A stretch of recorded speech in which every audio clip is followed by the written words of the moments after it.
All right, this one's going to be good for sure. Welcome, everybody. Welcome. Hope you all are doing well. And I hope everybody's ready for Crown Jewel. This one, it should be an interesting pay-per-view. Lots going down tonight. I am going to be watching wrestling and WWE after quite a bit as well, so it should be fun watching this show here tonight. Good to see everybody. Hope you all are doing well. I see that we have Jeff, we've got Jonathan, we got Ricky, we got Jonathan, my man, once again. We got Clay, everybody in the chat. Great to see you all. Hope you are ready for Crown Jewel. Should be a great pay-per-view. That's right. Good to see you, Ricky, my brother. Welcome. And today is different because today we're streaming both in vertical as well as in horizontal. So both outputs, both resolutions, both formats, whichever one you may prefer, we're streaming in both, guys. All right. Good to see you. Welcome, everybody. This should be good.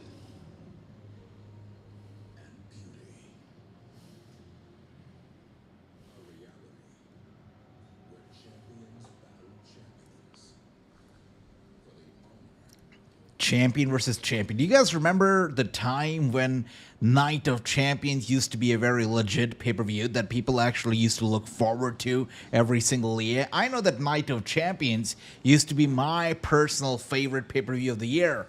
It's history now, but now we've got Crown Jewel instead, so that's that. We got my brother Andrew Nautic in the chat. Great to see you, brother. Welcome. Hope you're doing well. Surjit, great to see you. Ricky says, wait, we are live on Twitch too. Today we're live only on YouTube, which is horizontal and vertical, both formats. Whichever one you may prefer, Ricky. Both formats tonight. Just testing this out.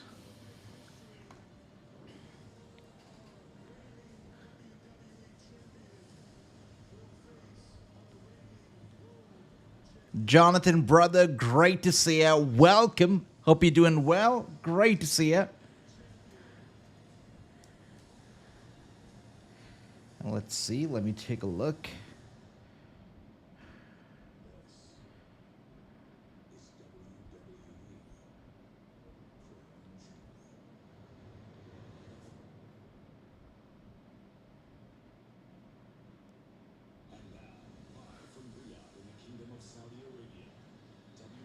All right, and here we are, guys. Crown Jewel is live, and it's upon us. This one should be a banger.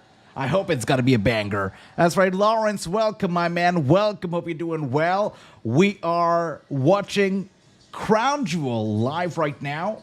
And look at that, we're starting off right off the bat with some pyro in the ring. Okay. I'm not sure what they're cooking, but they're cooking. Wow. Yeah. You know what? I love TKO. I love what they've been doing so far, but I miss Vince McMahon because of the production that he brought with himself. The production that Vince McMahon brought to these shows is unmatched. I mean, we don't get production like that anymore. You look at the stage, these look like budget stages in comparison. You look at the lighting, it's day and night difference. I miss the production from back in the day. Of course, TKO is doing a much better job when it comes to the programming, though, so I guess that can be dealt with. And here we are now. We're kicking things off with the Bloodline. That's right. Good to see everybody once again. Okay, and they're here. Solo Sikoa and Bloodline 2.0 walking out for their big match here. Should be good.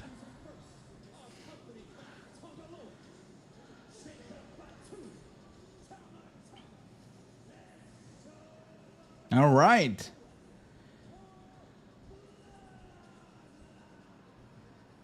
Pretty solid. By the way, guys, we are just about, 2 weeks, or actually under 2 weeks away from the big boxing match that's going to be streamed live. It will be streaming live on Netflix. It's going to be Logan Paul's own brother. That's right. Jake Paul is going to take on Mike Tyson, and they're going to go one-on-one in a much-awaited boxing match. It's going to take place live on Netflix. So I'm very excited about that. I think we're going to be doing a watch-along for that as as well. Let me know if you are looking forward to that match, because I sure in hell am. I think it's going to be a great event. Paul versus Tyson should be a banger of a boxing match. Let's see. It's great to see everybody. Welcome. And here we are, guys. Solo Sikoa raising his finger high. That's right.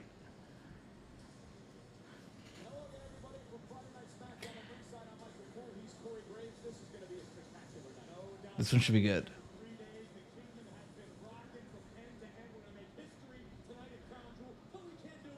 Ryan, I see Ricky's got no love for Solo Sikoa whatsoever. I see you, Ricky. Okay. We've got the Arabic announced team as well. They're happy.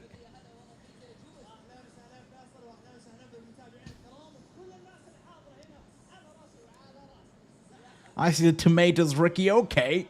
No love for Bloodline 2.0, I see. Okay, all right.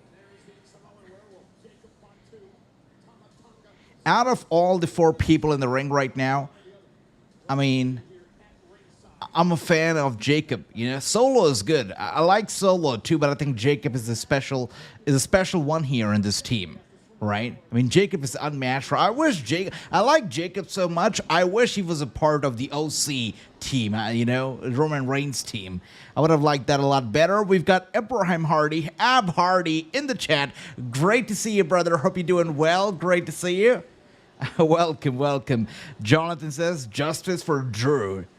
All right. Nobody's talking about Drew McIntyre tonight, though, are we? Is he still relevant? I mean, I haven't watched in a while, so is Drew McIntyre still relevant? I doubt it. And here we are now. Fingers up for the OC, guys. The OTC making his way out. It's Roman Reigns. That's right.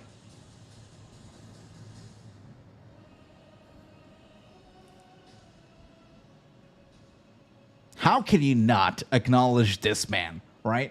How do you not acknowledge him? Yeah, I really asked you that, Jonathan. Is he still relevant? It was a legit question. And here we are now. The OTC on his way out.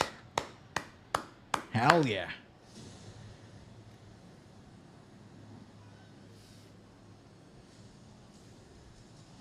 And OTC chants echoing across the place right away. Yeah. He doesn't have a garland around his neck, but you know he's the real one. He's the real and the only tribal chief. That's right. How do you not acknowledge the man? And my brother Lawrence, welcome. Hope you're doing well. We got Christopher in the house. He says Roman Reigns and the Usos are gonna win. They have to. They will. They must win. I agree with that, Chris. You got Ricky with the OTC chants as well. Love that, Ricky. And here we are.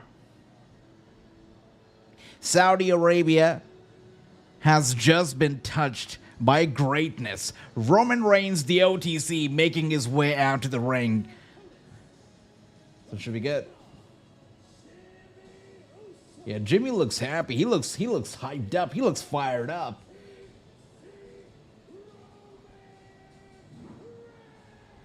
That's right. I mean, how do you not do that, right? My finger, it begs for me to go up as soon as Roman Reigns comes out. I mean, you have to. It doesn't matter if you're sitting alone in your living room all by yourself on your couch, or you're in your bed, or you're walking somewhere outside, or you're in your office. You see Roman Reigns on your screen, and you have to acknowledge. It's that simple.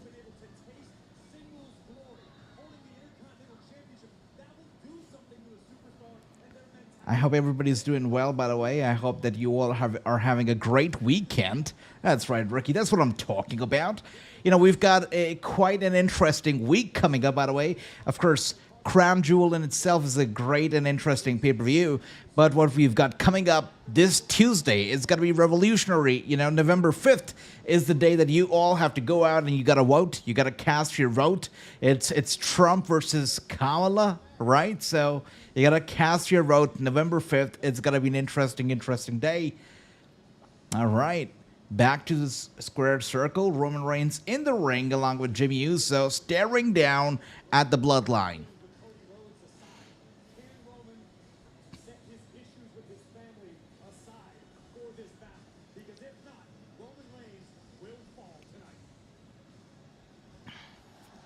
I love that. We've got Japkirat Singh, my brother. Welcome. And that's right, fingers up for the OTC. It's that simple. You're right. Great to see you, Japkirat. Hope you're doing well, my man.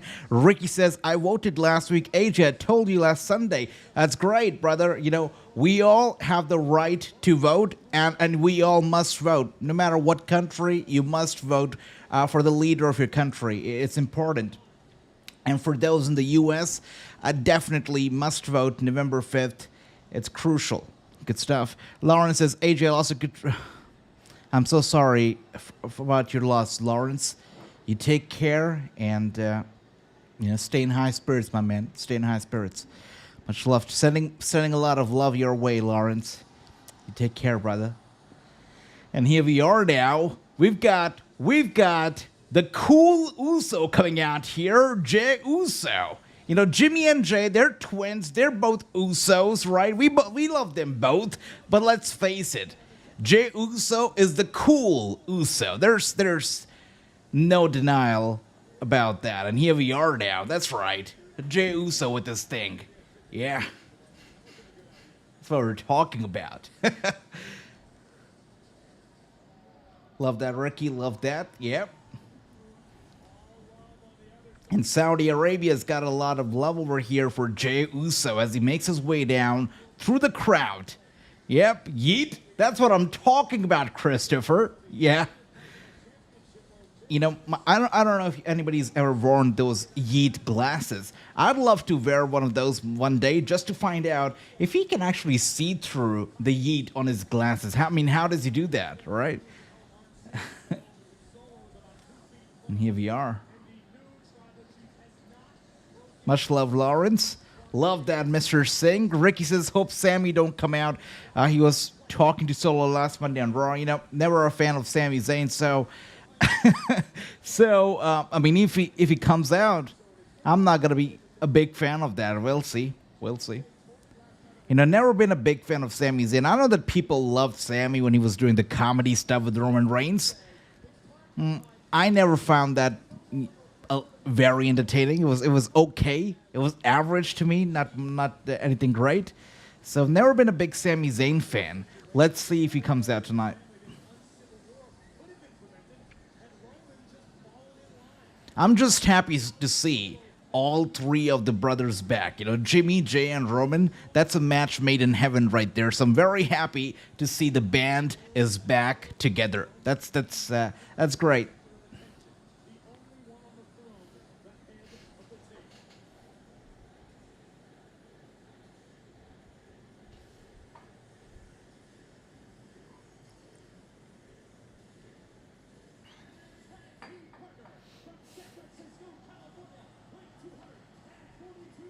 Okay, if you're new to this channel or if you just tuned into our stream, we're here and we're watching Crown Jewel live. It's an interactive stream, so let us know how you feel as you watch the matches, as you watch the show.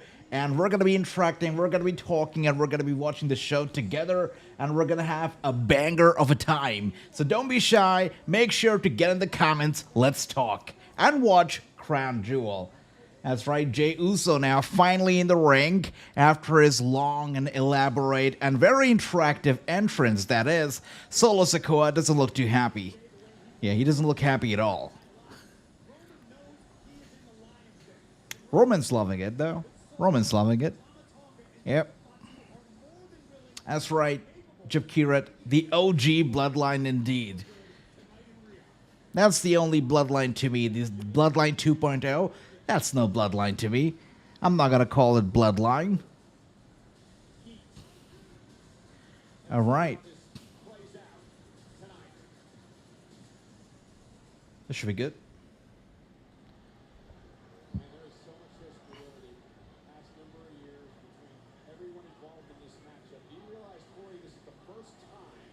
All right, fans over here with the OTC chants. As Solo Sikoa takes off his garland. He's on the apron right now. Roman and the Usos staring down at Solo Sikoa, watching him very closely as he kisses the garland. And is he going to hand it over? Oh, okay. Raising it up. Again, just mocking Roman Reigns as we watch right now. Solo Sikoa seems like he is going to stay on the apron. He's not going to start the match himself. I think we're going to start things off here with Jacob Fatu. That's I'm just assuming it. Is it going to be Jacob Fatu? I think it should be Jacob Fatu. Or maybe not. They got to keep the big gun for last, it seems, right? Solo never looks happy. You're right, Chris. He never does. You're right. OTC chants echoing all across Saudi Arabia right now. Wow.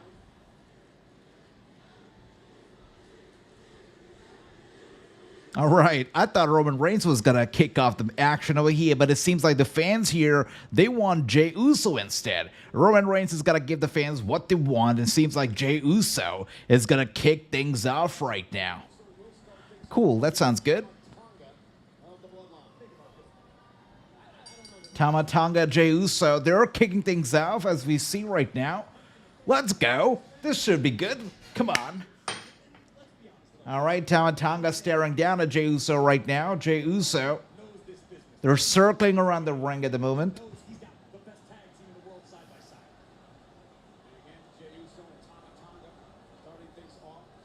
I can't even say that the fans are split right now. They're not.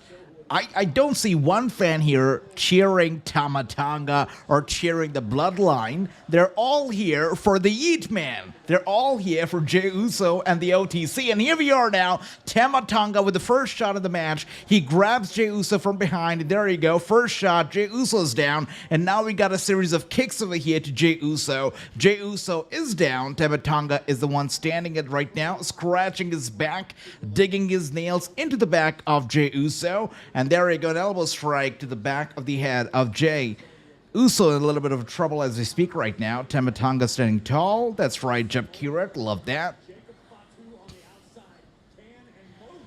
Oh, another punch to the gut right there to Jey Uso. Jey Uso sent to the corner. And there you go, Jacob Fatu. I'm not sure if he's praying or what he's doing, but Jacob Fatu looks very, very serious as he stands on the apron, watching the action very close. Uppercut, by the way, from Jey Uso. And now we've got a little bit of a yeet here from Uso, following that up with a spinning kick straight to the head of Tama Tonga. Tama Tonga. Look at that. All right, Jimmy Uso wants it on the action, it seems. Okay. Uso tags in the Uso after a long time now. And there we go. We got a double team coming up from the Uso brothers right now. And there you go. Cool stuff. Jimmy Uso going for the cover on Tama. And Tama with the kick out right there. He kicks out.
And there we go. A double clothesline over here from the Usos, sending Tama Tonga down. Solo Sikoa was going to slide into the ring for some dirty work.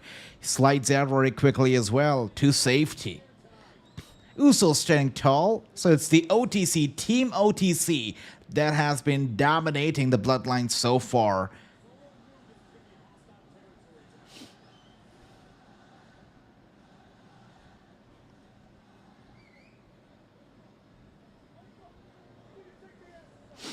By the way, what other match tonight are you looking forward to the most? We've got a lot of stuff happening tonight.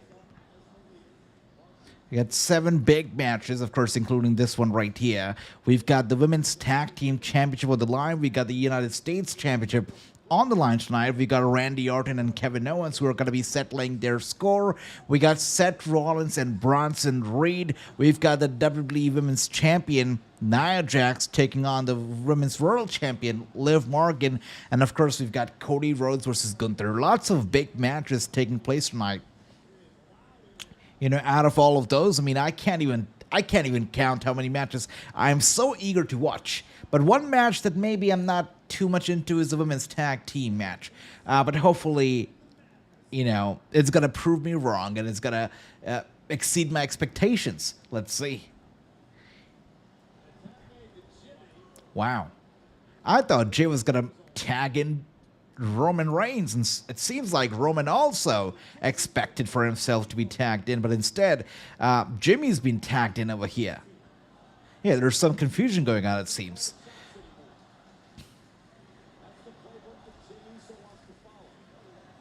Wow. Well, I guess, just like Michael Cole said right there, apparently Roman Reigns doesn't call the rules anymore, right? I mean, it's every man who's carrying this team right now. It's not a one-man army anymore. It's a three-man army, it seems, right? We got Dante Devil here. Good to see you. Welcome. I've been doing well. Great to see you, Dante. Look at that. Jacob Fatu right there. Big. Squashing the guy straight in the corner. Jimmy Uso in trouble right now. We got Clay. Welcome. I've been doing well, Clay. Hope you've been enjoying Crown Jewel so far. Quite a match, right? And Solo Sikoa now has been tagged in, and Jacob Fatu holding the ropes for Solo. Of course, Solo making his way into the ring right when it seems like Bloodline is sort of in control. With that being said, we've got the first commercial. I'm not sure if you guys are getting a commercial too, but I certainly am. Our first commercial of the pay-per-view, which is weird because usually for a pay-per-view you don't get commercials, but apparently, you know, we are. So that's something.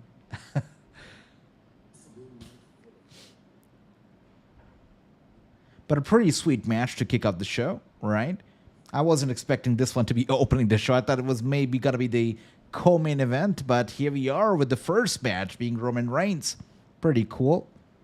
You know, I think Randy Orton versus Kevin Owens is going to be another banger. So is Seth versus Bronson. With that being said, guys, we are back from the commercial break, and Solo Sikoa still dominating the match, or so it seems. Let's.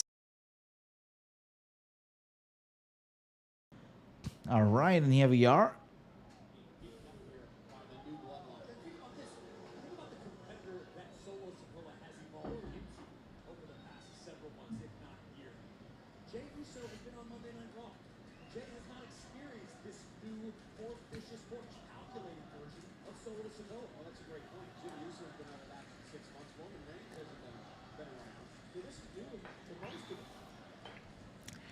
All right, Tama Tonga has got that look in his eyes right now, and that look is not a very... There you go.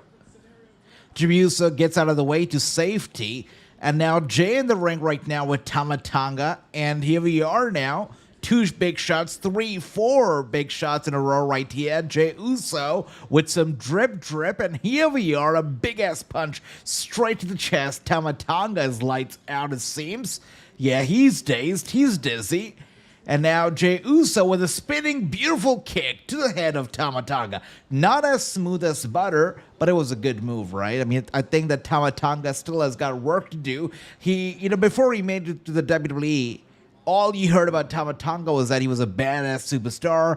He was crazy good in the ring and whatnot, but once he came to the WWE, you kind of saw his weaknesses, and of course his brother, you know, lots of weaknesses in the ring, right? So we know they're kind of limited in the ring. Tama Tonga is much better than his brother, of course, but there's work to do, and it kind of tells you really the level that these WWE superstars hold right now, right? They are world-class athletes and really the best at what they do, and there's no denying that. And here we are now, Jey Uso, wow, taken care of right there by Jacob Fatu. Yeah. And Jacob Fatu leveling the playing field right away, as we see right now. Look at that. It seemed like the OTC group was back in control, only for Jacob Fatu to come in and, of course, crush everything in the favor of the Bloodline. And, of course, Jey Uso in trouble, Solo Sikoa taking every single opportunity to send out a dirty shot or two, and here we are now, tag being made one more time to Solo Sikoa, apparently the new tribal chief, that is. But the old tribal chief, or should I call him the original tribal chief, the OTC, Roman Reigns, has still not had the opportunity to step into the ring in this match so far. He's only been able to watch it from the apron. He has not been tagged in yet. Hopefully that's going to be changing in the next few minutes, as Jey Uso seems like he is in trouble and he needs the OTC. It seems like it for sure. All right.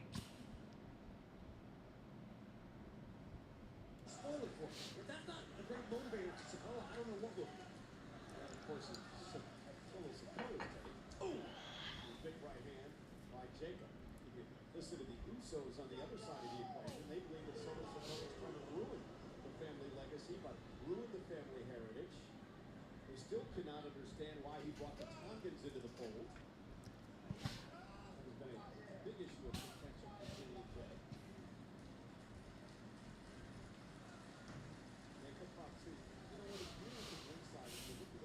Roman. Yeah, Jay definitely needs to tag Roman Reigns right now, right? He really needs that.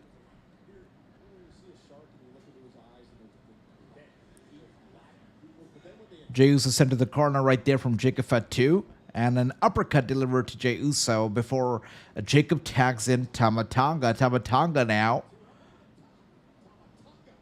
Beautiful move right there, just flying on Jey Uso over the top rope, and Jey Uso still in big trouble. He really needs to tag in Roman Reigns to save this match. And here we are, quick tags being made here from the Bloodline. First, Jacob Fatu tagged in Tama Tonga. Tama Tonga delivered a few heavy moves before tagging in Solo Sikoa very quickly. And as Solo was looking to do some more damage to Jey Uso, Uso all of a sudden is able to recover and recoup, and it seemed like he was turning the tables around before Solo Sikoa hits him with a nice strike to the head, and Jey Uso is once again knocked down. And here we are now. Jimmy Uso was getting a little worried as he was on the apron, and of course Tama Tonga knocking Jimmy Uso off the apron, sending him down and adding insult to injury.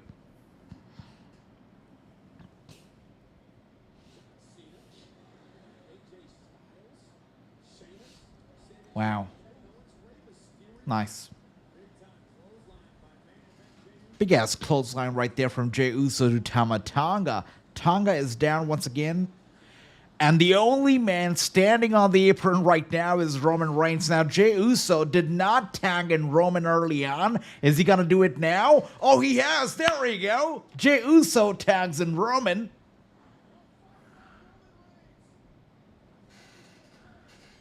There we go. The OTC and the apparently new tribal chief. This one's going to be good. Oh. And they're going back and forth, baby. They're going back and forth.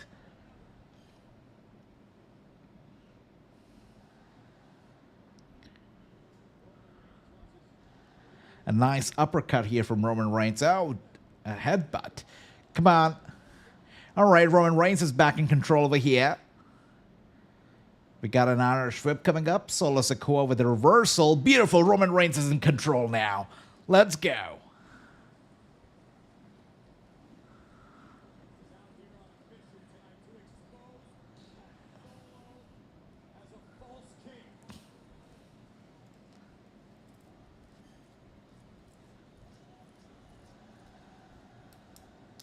Gotta love that Saudi Arabia certainly acknowledges Roman Reigns. And the OTC chants one more time, echoing across the arena, and Roman Reigns is ready. Hell yeah. Or he's more than ready.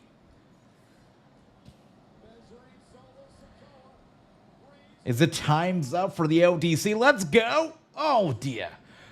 Solo Sikoa grabs Roman Reigns, gets him on top of his shoulders. Roman Reigns gets to his Superman punch here from the OTC.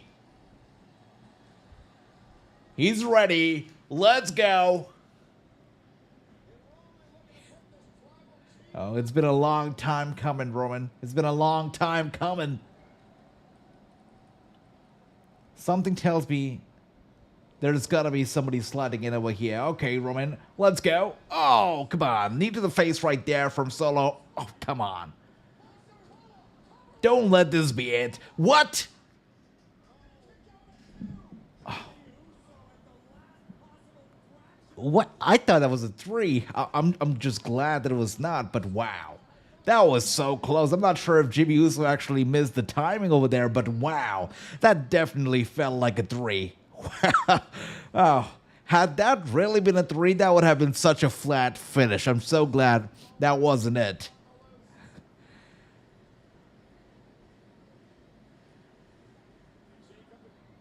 And Jey Uso, the super kick right there to Jacob Fatu, once and twice, knocking him out the park. You gotta love that. And now it's another super kick party over here. There we go. Super kick for everybody. Jey Uso helping himself out. Taking care of Jacob Fatu. You gotta love that. Poor guy. He's so tired. He headbutts Jey Uso and he falls down himself. You gotta love that stuff. Okay. Superman punch now from Roman Reigns. And this should be it. This gotta be it. Roman Reigns is ready. Locked and loaded. Oh, Tamatanga. Oh, come on. Right on top of the referee. This is gonna be crazy now. Something's coming. I'm not sure what, but something's coming. And Jacob Fatu now with the headbutt to Roman Reigns. Oh, dear. Like a tornado taking care of Roman Reigns right there. This is gotta be something. Oh, come on. Don't let this be it. Don't tell me this is gonna be it. And now he's flying to the outside. Oh, come on. Taking care of both the Usos. Don't tell me that this is it. Do not tell me that.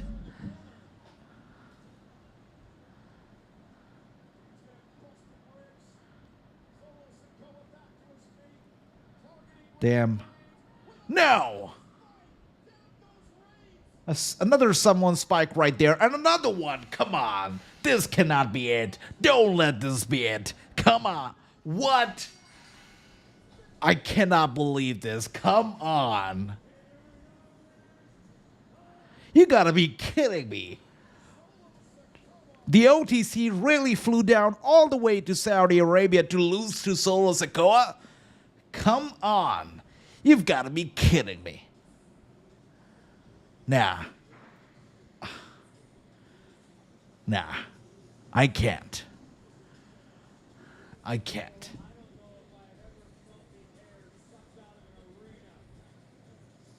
You've gotta be kidding me. Come on. This is... Come on. This is just stupid. No way. And Roman Reigns trying to fight back. Oh, come on. Jacob Fatu in the numbers game right here. The Bloodline taking care of the OTC like a pack of dogs, really. This is terrible. This is terrible. This is stupid, really. I can't get behind this. I cannot get behind this. Come on. What's the Sami Zayn gonna come out?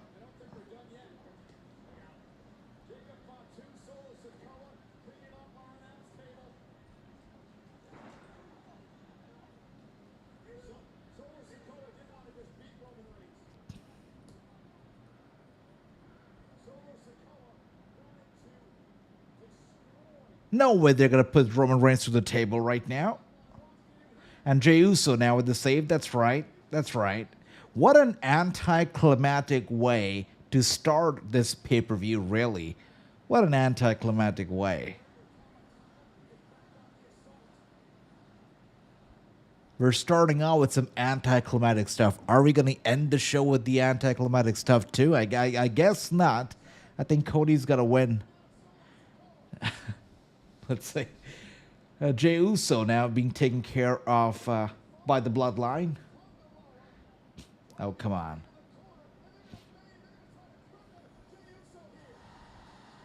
Knew it. And that's the adopted member of the Bloodline, Sami Zayn, is making his way out. Took him long enough, really took him long enough, but he's here finally.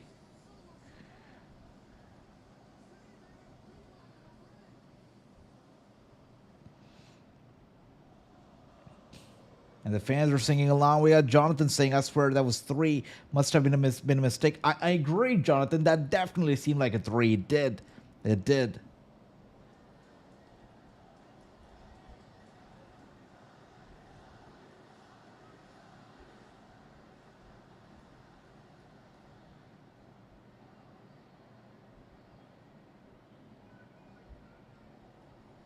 Jacob Fatu cracks me up every time. Look at him. Is he trying to be Paul Heyman now? You know what? I know that everybody wants Sami Zayn to help out the OTC, and I get that. But hey, I would really love it if he joins the Bloodline. Like, come on. Come on, Sami. Do the right thing. Let's do it, Sami. Oh, come on. This babyface will forever be a babyface. He had one chance of being a heel, and an actually good heel, and he blew it. Come on, Sami. Can you imagine him being a part of the Bloodline, hanging out with the new badasses of the town? And he blew it like that. Yeah. He's always got to be an irrelevant babyface. That's what's happening here. All right, now. We've got Solo Sikoa just exactly where he would never want to be in. Yeah, he'd never wanted to be in this position, I'm sure. He's surrounded by all sides. All 4 men staring down at Solo Sikoa. Hey, you know what? But still, it's good to see all these 4 men united again. It's great to see this reunion. That's for certain.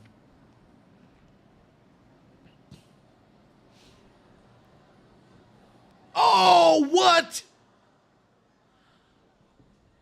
I'm not sure. Was that accidental? Was that really accidental? That's something. Okay, that's something. Yeah. I'm not sure if that was on purpose or not, but I'm loving it. Yeah, I'm loving it. It should have never been as simple as 1, 2, and 3. This is something. I like that, you know, adding spice to the stuff. I like that, yeah. I like my food spicy, and I like my wrestling storyline spicy too, that's for sure. I like that. I like what just happened right there. This drama, that's what I'm talking about. Hell yeah. Hell yeah. I like that.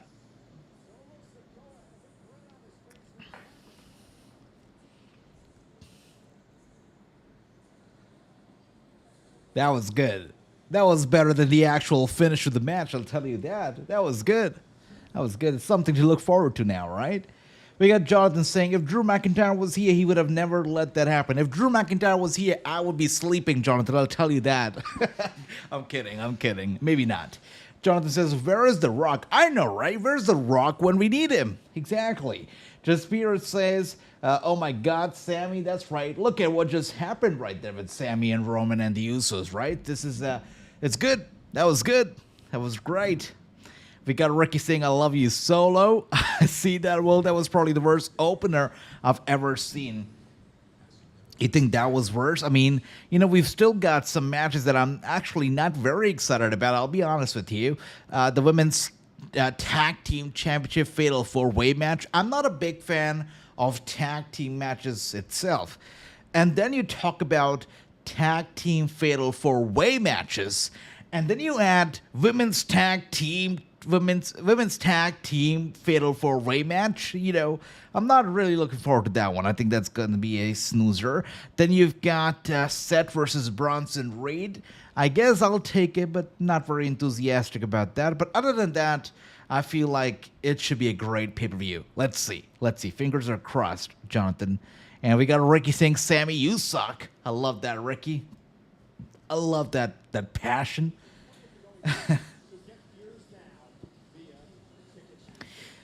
Wow. But what do you guys think about the opener? What did you think about the first match that we just watched and the drama that just unfolded minutes ago? How do you feel about it? Let me know in the comments. Let's talk.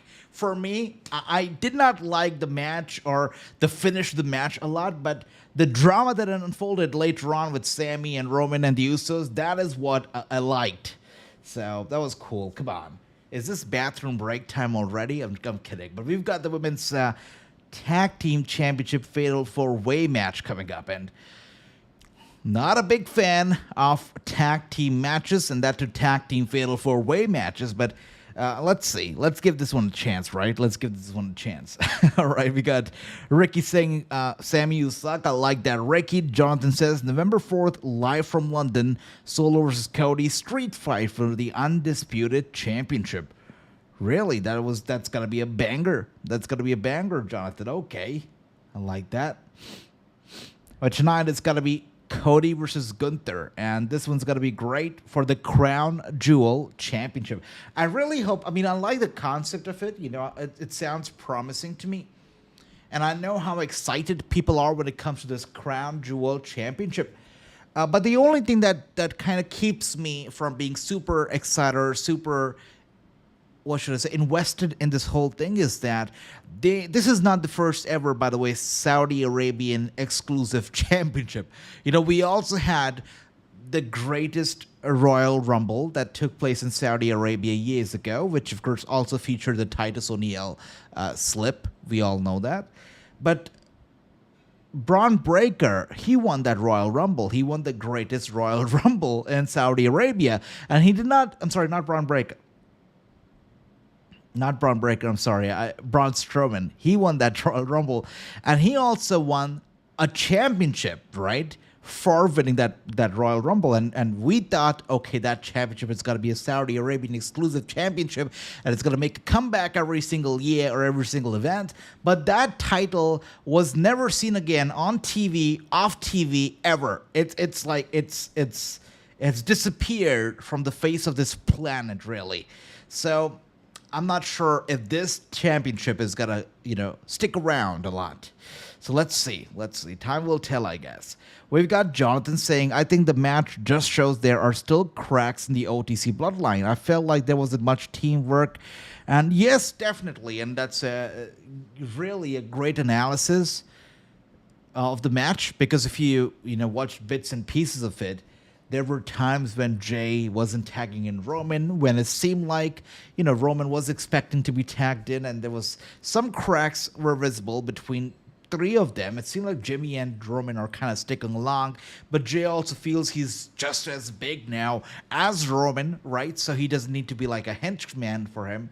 So definitely you see that that power control is no longer there, or maybe the want for power is there now, right? The Usos, or should I say Jey Uso, also wants to be in control of this thing, as Roman Reigns has always been.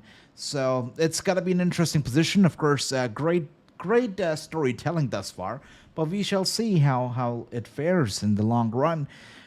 We got Ricky saying this next match, we have a lot of cake. I see that, Ricky. Okay. Jonathan says, I don't think it's fair that Cody and Gunther are going after this Crown Jewel title. Since they already have the title, they could have given it to somebody like Drew McIntyre. Yeah, that's true. And, we used to have...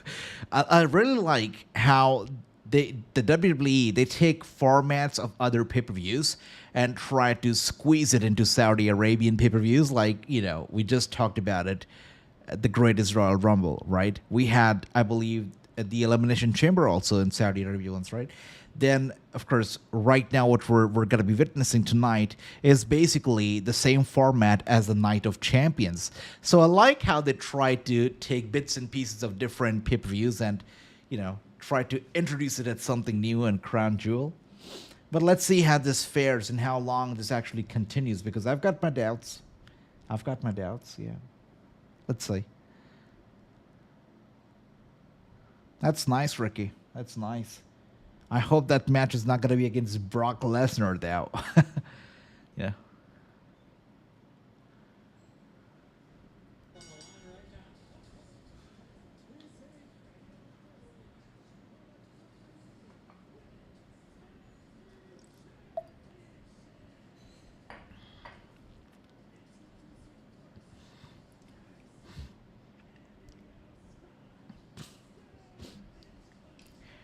All right.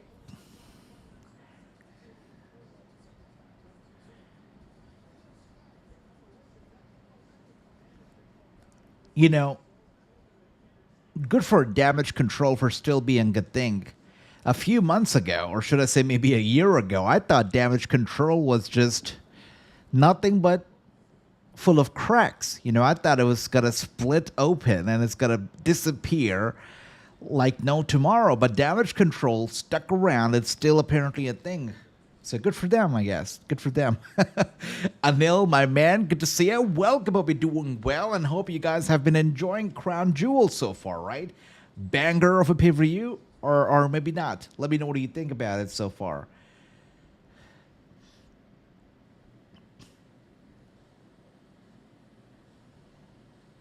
It's great to see you too, Anil. It's great to see you too.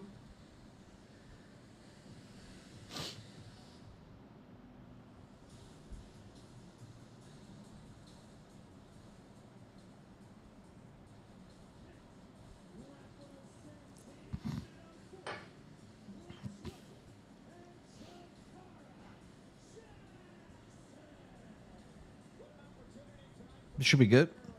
This should be good. That's right, Ricky.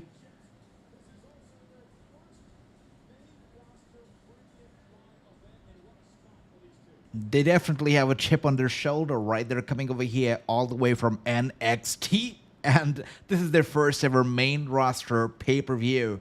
So this one's definitely going to be good. Jakara and Lash Legend are here in actually the biggest match of their careers so far. I've always been a fan of Lash Legend. I mean, you know, she's tall, she's big, she's good in the ring. So right off the bat, the first time I saw her in NXT, I knew that she was going to make it big. And it's great to see her actually appear on the main roster so quickly. And hopefully she's going to find success over here as well. And here we are now, Chelsea Green and Piper Niven. Yeah, making their way out. You know, I don't care if Piper Niven ever wins a title or not, or whatever the case might be. I'm just happy that she's no longer called Dewdrop. I'm just happy that she's finally got her name back. And it's been a while, I know, but still, the name Dewdrop is, you know, I'm just glad that it's gone, all right? Trick is watching this match for his girl. You know that, Ricky. You know that. Whoop, that Trick, by the way, right? And here we are, Chelsea Green stepping into the ring.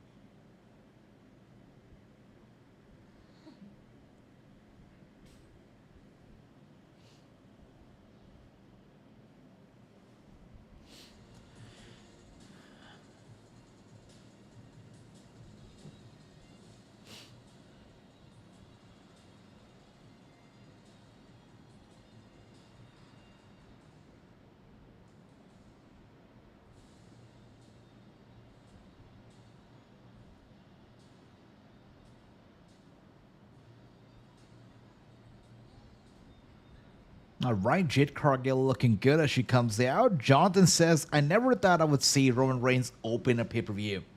I know. Not only did Roman Reigns open a pay-per-view tonight, he lost that opening match. Let's not forget that, which is, yeah. I was really surprised. I was not expecting Roman Reigns to lose the match. And what do I say? That finisher in itself, it doesn't seem. I know that it has a long history, and we know that Solo Sikoa by using that finisher, he's paying homage to a very special WWE superstar. We know that. We know the history behind it. But still, the Samoan Spike doesn't seem like the kind of a finisher that should take Roman Reigns out. So I was shocked when Roman Reigns lost the match. Let's just say that. All right, my brother. By the way, my brother, the hype man, the one and only Bro Man is here. Great to see you, Bro Man. Welcome. Hope you're doing well. It's great to see you. Welcome, welcome, welcome. I hope you're doing well, brother. We got Jonathan saying, I also did not, but makes sense. Leads up to War Games now. Yeah, I know people love War Games. I know. I know that War Games, this is going to be a very unpopular opinion. Very unpopular opinion. I know that people love War Games, and I'm not going to take anything away from them. Good for them. I'm not a big fan of War Games match. I get a lot of heat when I say that, but I'm not a big fan of War Games match. To me, I like my matches simple. I don't like matches with 10 wrestlers in the ring at the same time. Let's just say that. And War Games, to me, it feels like too much happening in the ring at the same time, too much for me to consume and digest. So for that reason, I'm not a big War Games guy. I know that it excites everybody almost, and it's just not my kind of match. Let's just say that. Yeah. Did I get heat for that? I think I'm gonna get some heat for that, right? All right. Wow, my brother Jonathan says, I'm also not a big fan of War Games. High five, brother. High five. They got Ricky saying that match is so yummy. Okay, Ricky. Ricky is going a whole different direction right now. Not very PG, though. Not very PG. That's right. I see you, Ricky. Have fun. All right, but Bianca Belair looking good. And she goes for that. Oh, wow. Marching around the ring before that suplex. Good for her. Bianca Belair showing off the pure strength and athleticism. Yeah, the EST. I can't wait for Raw on the 11th. You all know who is returning. Wow. Fill me in, Jonathan. I'm watching wrestling. I'm watching the WWE actually after like 3 months or so, right? That's when we last had our watch along, right? I've been away for about 3 months. So fill me in because I really have to be filled in now. Let me know, Jonathan, what's big? Oh, Drew no wonder I had no idea who's coming back on the 11th. It's Drew McIntyre. Guys, no big deal. It's just Jonathan being a total fanboy right now. I'm kidding. It's going to be good. It's going to be good. We're all here for Drew McIntyre, Jonathan. I'm just kidding with you. By the way, here we are now. Bianca Belair on the second rope and laying down those big punches. One for Chelsea, one for Piper. And Piper seems like she's going to collapse from the apron, or so it seems. That's right. We got Broman saying, look, you want to see Bianca in Stardom Wrestling. Really? Interesting. Why do you want to see her specifically in Stardom?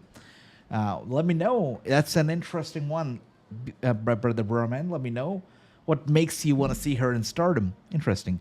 Ricky says, we all hate CM Punk. Is that right?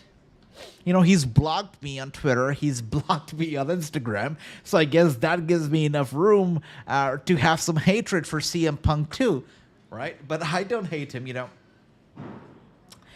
One of my ultimate goals always were to interview John Cena and CM Punk.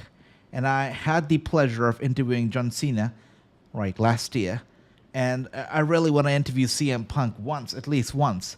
So I'm not going to hate on CM Punk until at least I get that interview. So fingers crossed, one day CM Punk interview will be in the books.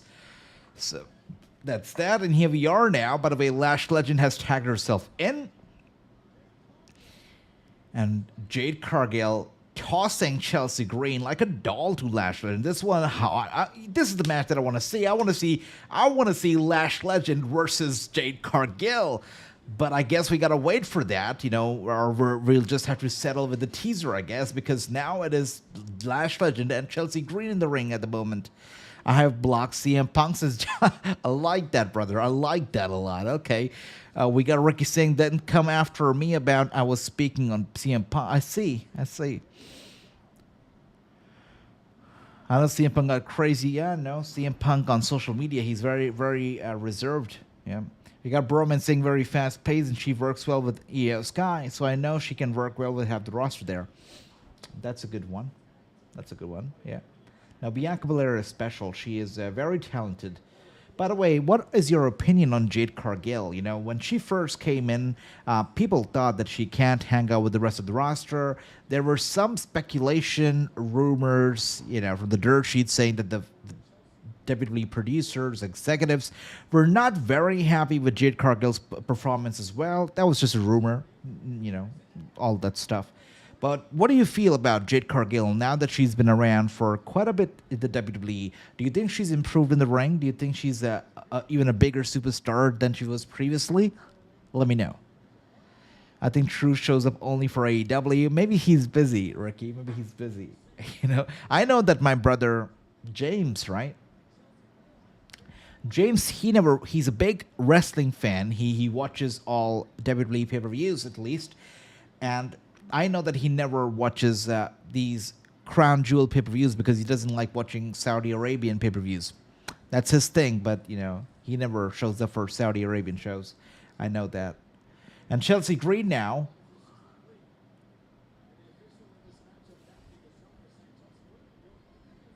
I know, Ricky. Much love to James. Much love to everybody. Kairi Sane right now, by the way, taking care of both the ladies at the same damn time. Kairi Sane is in control here. Look at her. She might be tiny, but she's a mighty one. Yep. I like that. Ricky says, I love Jade. She's my queen. Okay, Ricky. That's nice. JD from NYC hates Jade. Is there somebody JD from NYC does not hate? Oh. The JD from NY is like the Tucker Carlson, right, of wrestling. Or is that too much? Yeah. He's always got some hate for somebody, right? Ronda looks smoother than Jade in the ring. Wow. Wow, bro, man. Bro, that's a big one. Look, that's a big one. Wow, Kairi Sane right there. So, Io Sky in control. She goes up to Piper Niven. Piper Niven grabs Io, headbutt.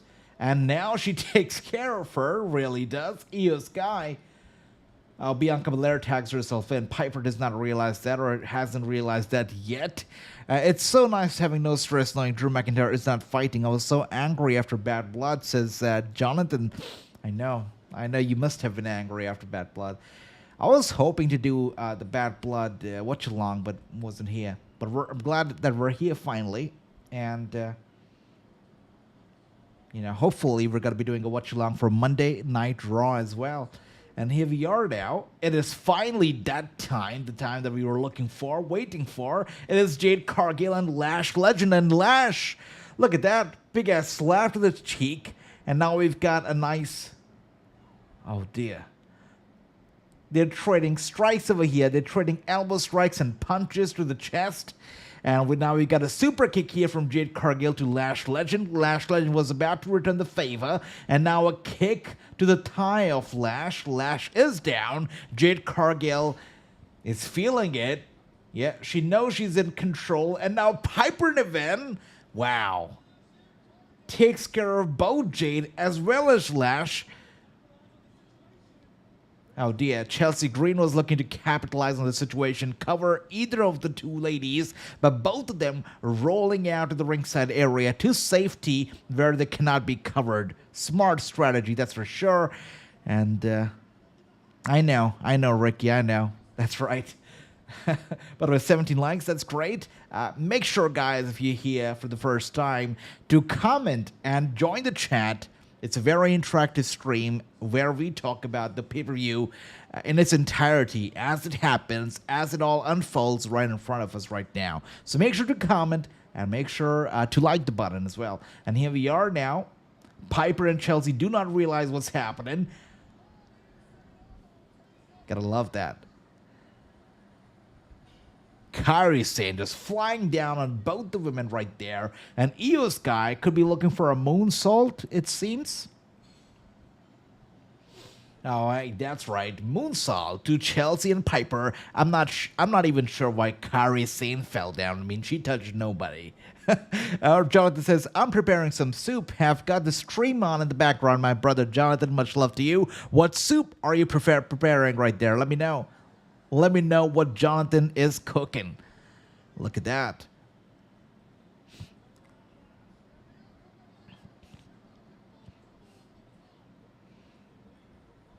This is the matchup that I really want to see. Lash Legend, Bianca Belair. That is exactly what I want to see. Vegetable soup, I love that, Jonathan. Love that.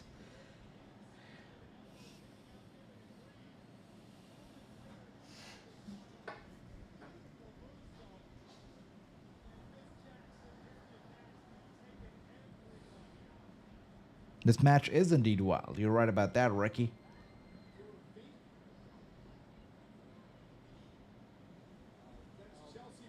Wow.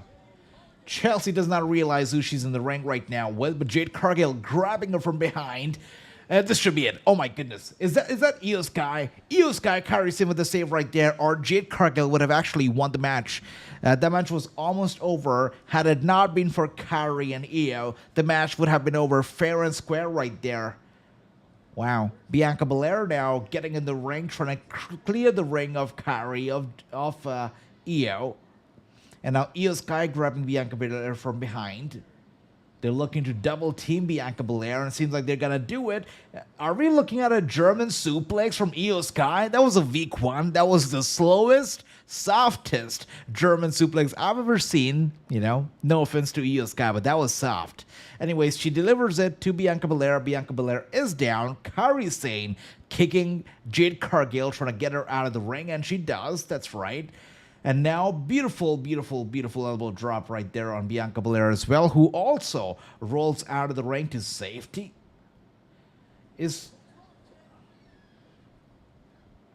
Man, if Chelsea or Piper, if these ladies actually win the match, I'm gonna be so done. I'm gonna be so done, that's for sure. It's getting cold now. Soon soup season is here. I love that, Jonathan. About my favorite time of the year, you know, almost. I love the winters, man. I love the cold, love the snow. How can you not, right? How can you not?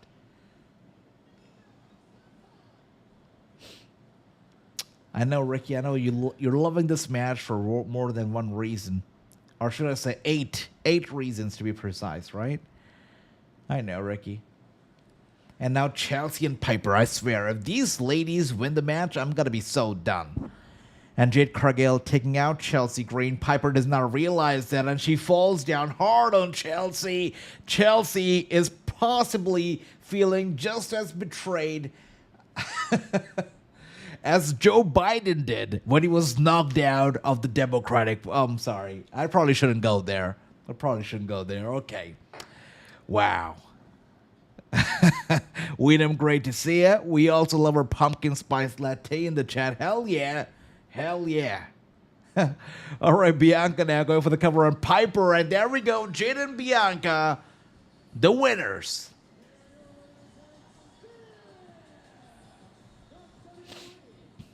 Good for them. They're still the champions. What did I miss? We're done with 2 matches thus far. We've got about 5 to go. So first we started out with the Roman Reigns match. And then, of course, we came down to this Fatal 4-Way Women's Tag Team Championship match. We got 5 big matches to come still. Out of those, 3 are actually title matches and 2 non-title matches. So 3 big matches, 5 big matches still to come. Sorry. Yeah, that Joe Biden comparison was crazy. Yeah, possibly shouldn't go there, right? Shouldn't go there. Yeah, I guess so.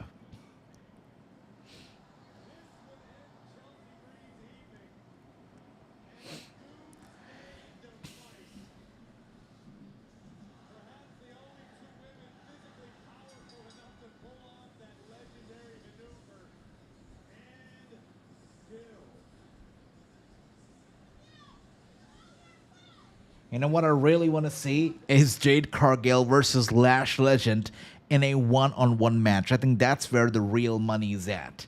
That's gonna be a big ass match for certain. I really would love to see it. I would love to see it.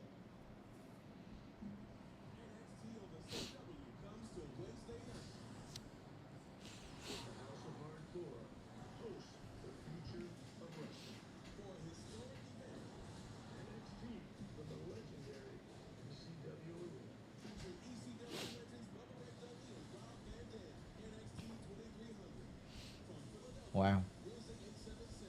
Wow. Wow. Wow. Wow. Wow. Wow. NXT 2300. Did you guys see that? That's going to be a crazy event. That's going to be a crazy event. Okay. NXT 2300. It's going to be live from basically the home of ECW, Philadelphia. Same location. And it's going to be going up and against, if I'm not wrong, AEW Dynamite. So NXT 2300 is basically going to be war.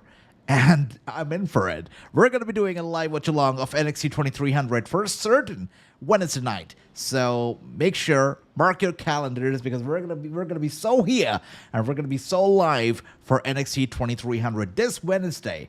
It's going to be good. It's going to be great. AJ talking about big asses again, big ass match. And that's right. That's right. You know, not in that context. Not in the context that Ricky would like to talk about, right? Not in that context. My brother Burman. Okay. But here we are now. Once again, Saudi Arabia. What match is going to be next? I'm just predicting. It's just a prediction. I think that the next match is going to be Seth versus Bronson. You know, they're kind of getting away with... Wait. Yeah, they're kind of getting away from all the matches that I'm actually not very excited about. They're just kind of getting done with them. What's happening here? Oh, that's a tourism department pitch over here for Saudi Arabia from the WWE.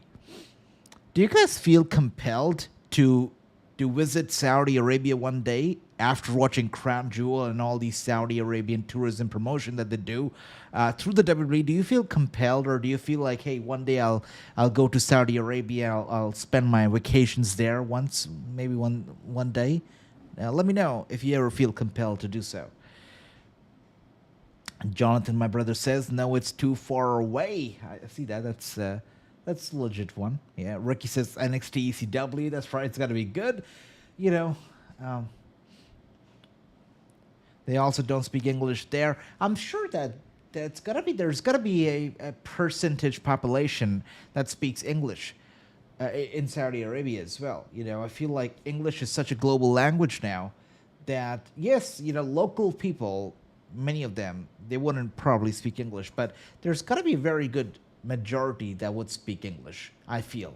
You know, because a lot of people also feel so about India, for example, right? That people don't speak English, but every other person in India speaks English now. So there's also a good percentage that, you know, are not that fluent, but many are. So I'm just assuming the same for Saudi Arabia. There's got to be a good population that speaks English. But you're right. It's far away, especially from the U.S.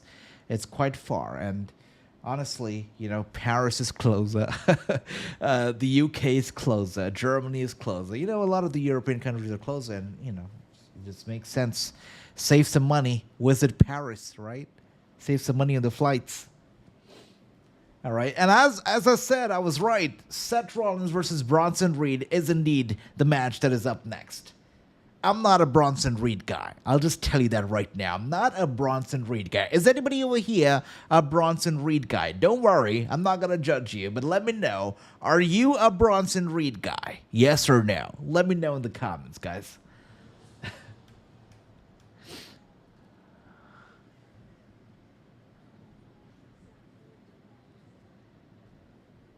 All right, Seth Rollins versus Bronson Reed. is coming up next. Hopefully it's going to be a good one. My expectations from this match, not too high, but hopefully it's going to deliver anyways. What better way than to go and impale everyone's favorite WWE superstar, Seth Rollins. He is head hunting season. And, that wrestler needs no introduction, Jonathan. We know. One and only CM Punk. All right.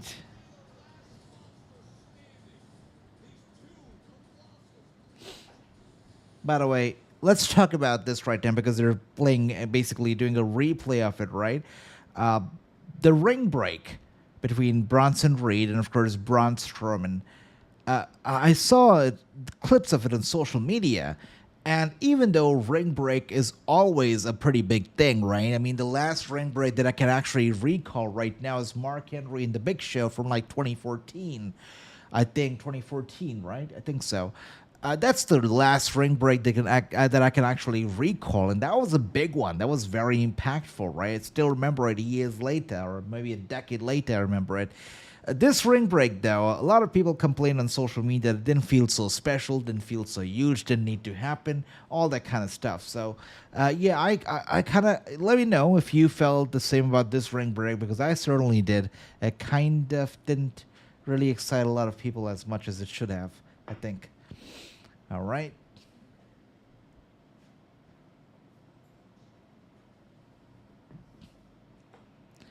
Let's see. We've got, that's right, Jonathan.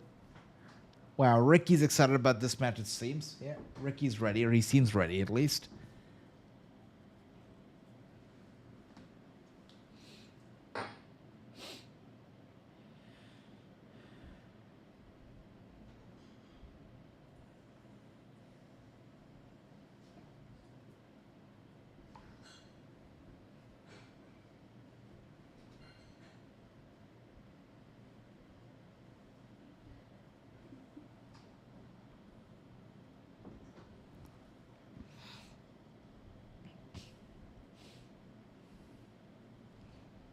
You know, Seth Rollins calling himself revolutionary is just as true as Apple products also being revolutionary in 2024.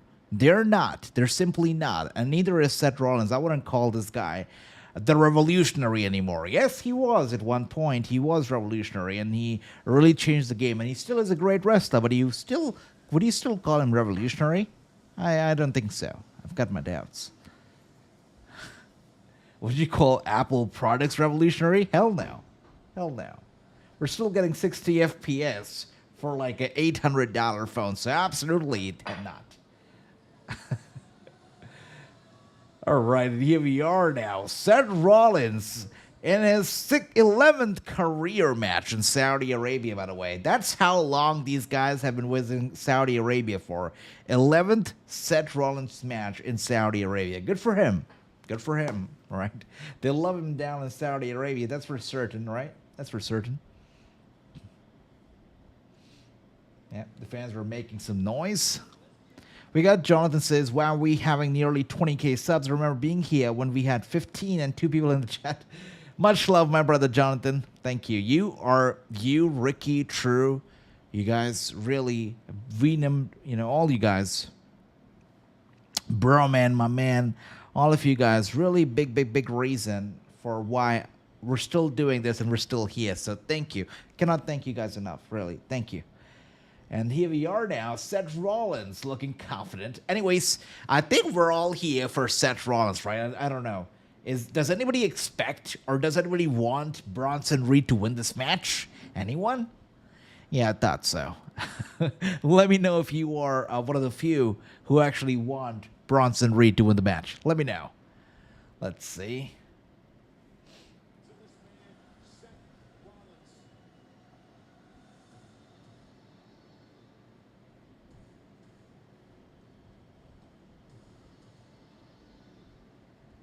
All right, big Bronson Reed coming out now. That Tron right there, that video behind him really makes him look like a giant, right? Good for him. That's good production right there for this guy. Thank you, brother Jonathan. Means a lot to me, and I can say the same for you as well. You know, you also helped me out through the years a lot. Thank you for lifting up my spirits, and you really, really thank you for being a part of this journey.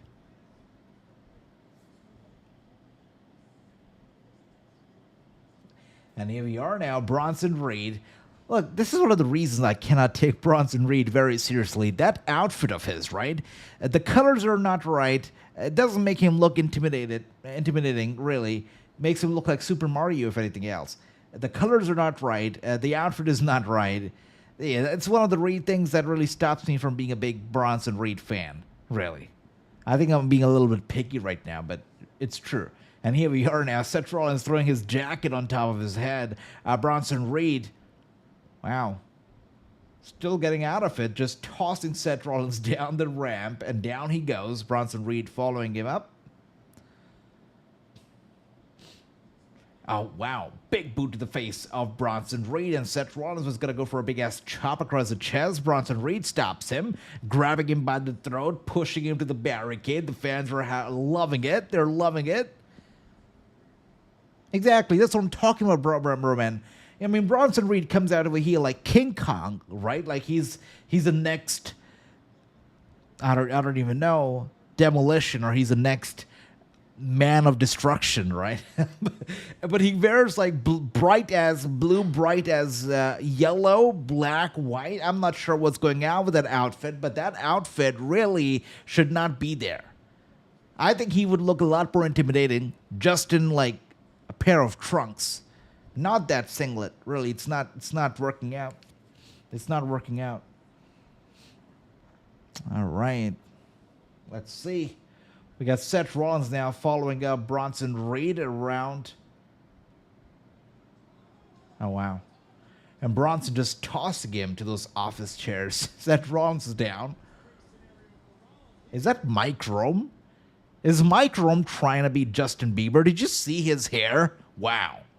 And Mike Rome has gone blonde, like Justin Bieber blonde. Good for him. Anyways, Bronson Reed now tosses Seth Rollins to the steel steps, set in trouble. He got too much gut for trunks. Yeah, I know. That's why I said he would look a lot more intimidating. That's exactly my point, bro, man. All right, and here we are now. Squashing him in the corner right there. And now a clothesline. Seth Rollins down. Bronson Reed looking for the tornado, or so it seems. Climbing up the top turnbuckle. Now you get it. Tsunami right there from Bronson. He looks like he's got to go for a second one. He's got to go for a Tsunami 2.0. I always mix up tornado and tsunami. It's funny. All right. That's why big men, they should not fly. And Seth Rollins goes for the cover on Bronson Reed, and Bronson with a kick out. Nice. Good stuff. He kicked out. He kicked out of the stomp, curve stomp. Good stuff. That was good. That was good.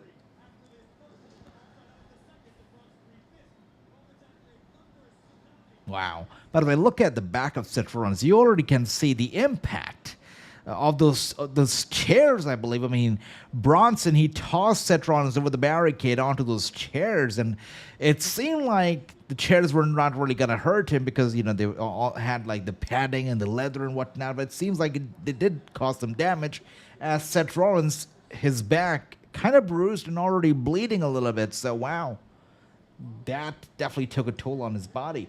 And now a kick to the head. It looks like Seth Rollins is looking to go for the pedigree, but he won't be able to do it. Bronson just too damn big to go down like that. There you go. Carrying him up, lifting him up like no problem. Oh, my goodness. Just sitting down on Seth Rollins. That was good. Jonathan says, oh, no, I bit into my chocolate bar, and it has... Wow. I hope you're okay, Jonathan. I hope you're okay, my brother.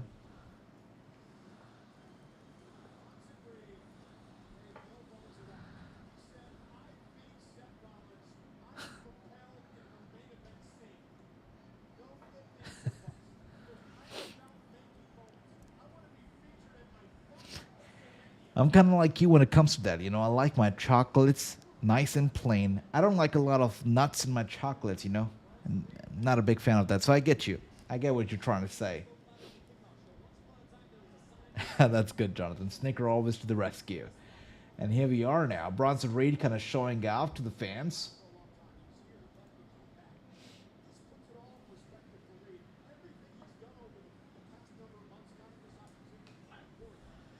I'm sure you guys missed this cup as well, right? I sure did.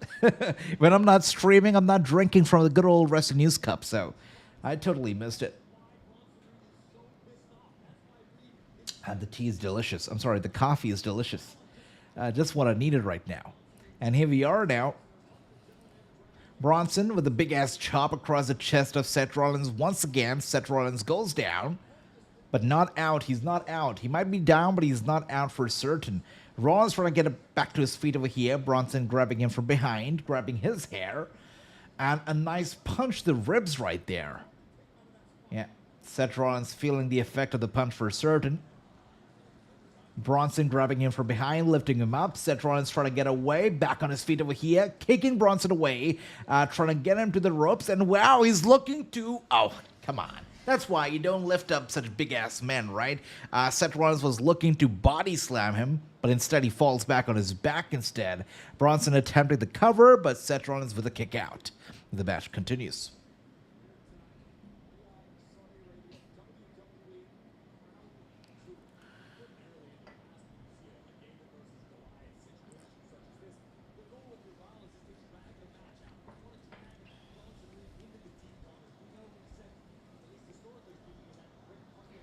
Another big-ass chop across the chest.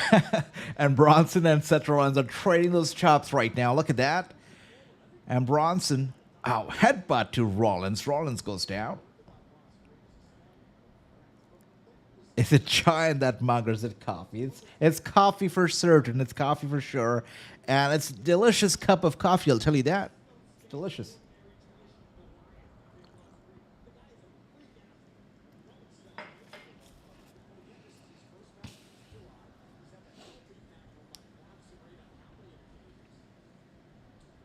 Now, knee to the face of Bronson Reed. Bronson taking it back. Seth Rollins right behind him. A chop across the chest of Bronson Reed. Once, twice. Yeah. Another chop across the chest of Bronson Reed. Bronson now with a knee to the ribs of Seth Rollins one more time. He is looking to finish him. Oh, wow. Beautiful DDT. Midair. DDT right there from Seth Rollins to Bronson Reed. His head bouncing off the mat, and he's down. And both men, by the way, down and flat on the back right now. The referee counting down to the 10. Let's see.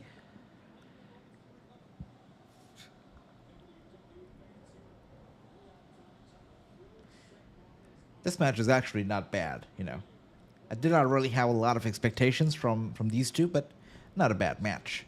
And if this match is so good, you can only imagine how good Randy versus Kevin Owens is going to be, because that one is going to be a banger. I'll tell you that right now. It's going to be good. All right.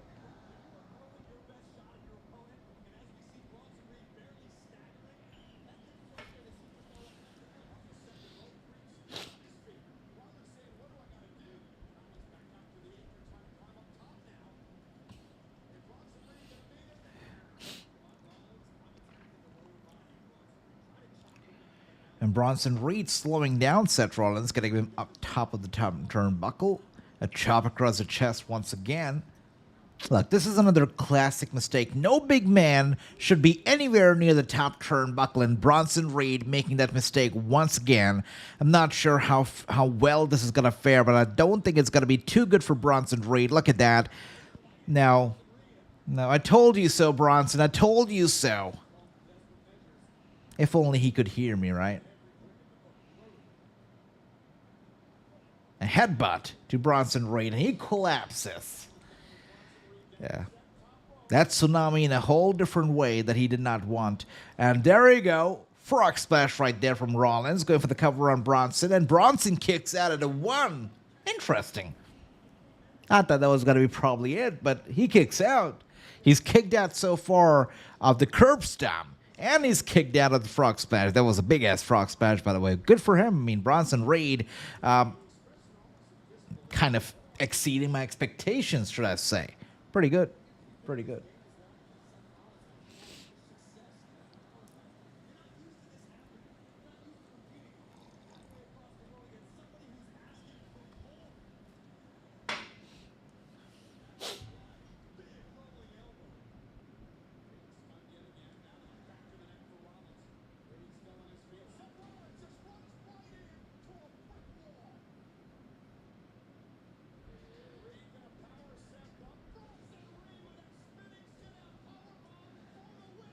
Oh, wow. Rollins kicks out once again. Jonathan says, I thought that was it. Bronson proving tough to beat. Yeah. I did not really have a lot of expectations from Bronson Reed, but wow, not bad. Not bad.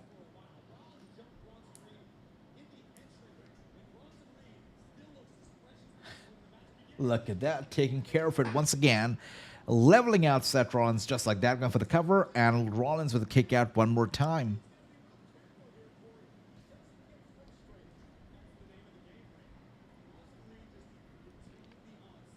By the way, have you heard of the phrase that time flies when you're having a good-ass time? Because it's true. We've been watching this show for about 90 minutes so far already, which means we're halfway done through the show.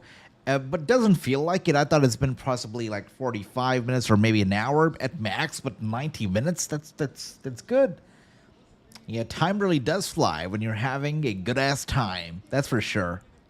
Yeah.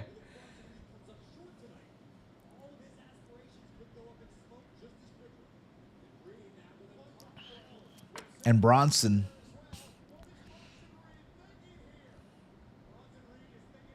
I don't know. He's going to go for a superplex at the top row. Wow. The big man proving me wrong once again. Big ass superplex right there from Bronson to Seth Rollins going for the cover, but Seth Rollins kicks out. He still kicks out. Big ass. That was a big ass superplex for sure. Seth Rollins not the one to go down so easily as well. We know that.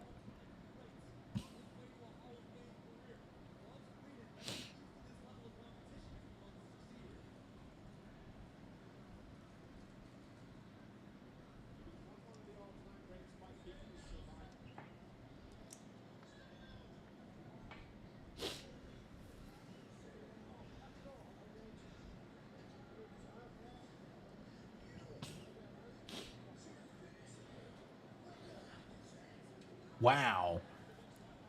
Big ass slap right there from Rollins another time. Oh, that was a mistake. Hey, I think Seth Rollins is going to pay for it.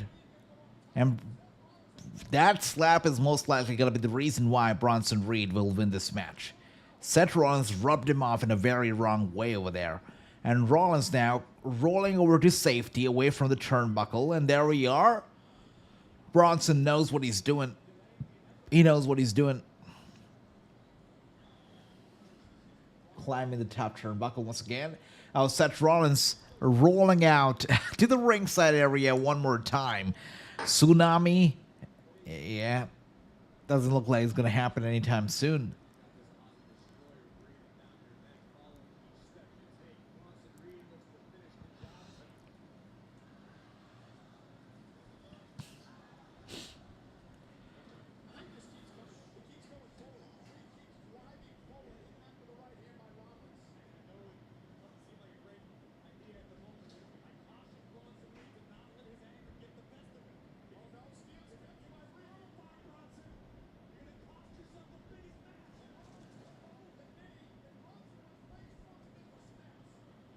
Wow.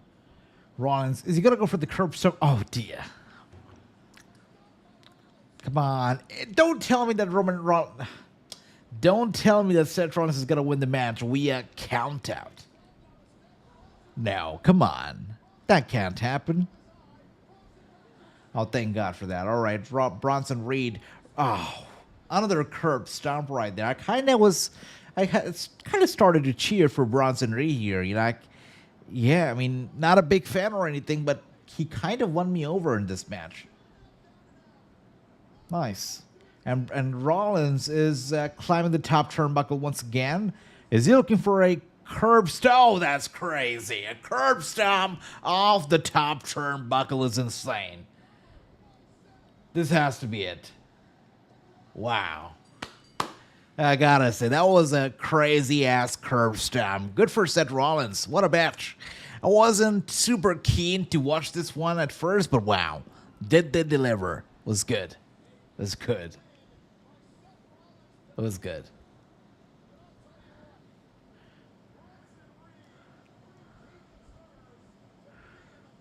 I know, Jonathan. Good night, Bronson, indeed. Yeah, he probably will have to go to the doctor's office first, though, right? He's bleeding a little, but wow, what a match. I wasn't really expecting a lot, but these two, they delivered. They really did perform very well. It was a good match. Wasn't a good outfit or anything. I'm still gonna call Bronson Reed out for his outfit, but the match was good. The match was good.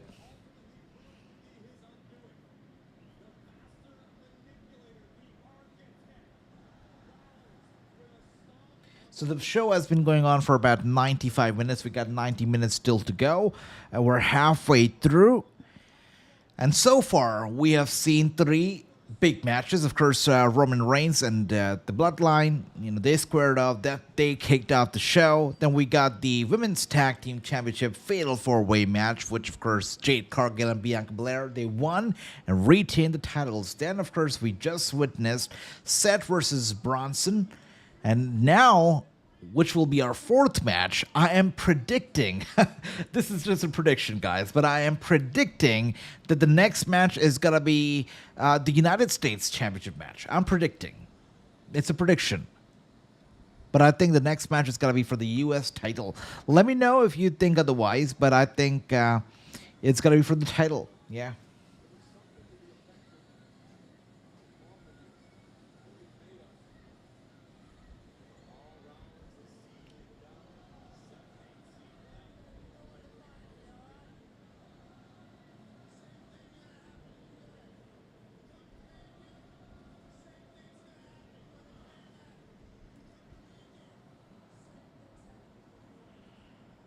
Yeah, for sure, Jonathan. I got no doubts about that.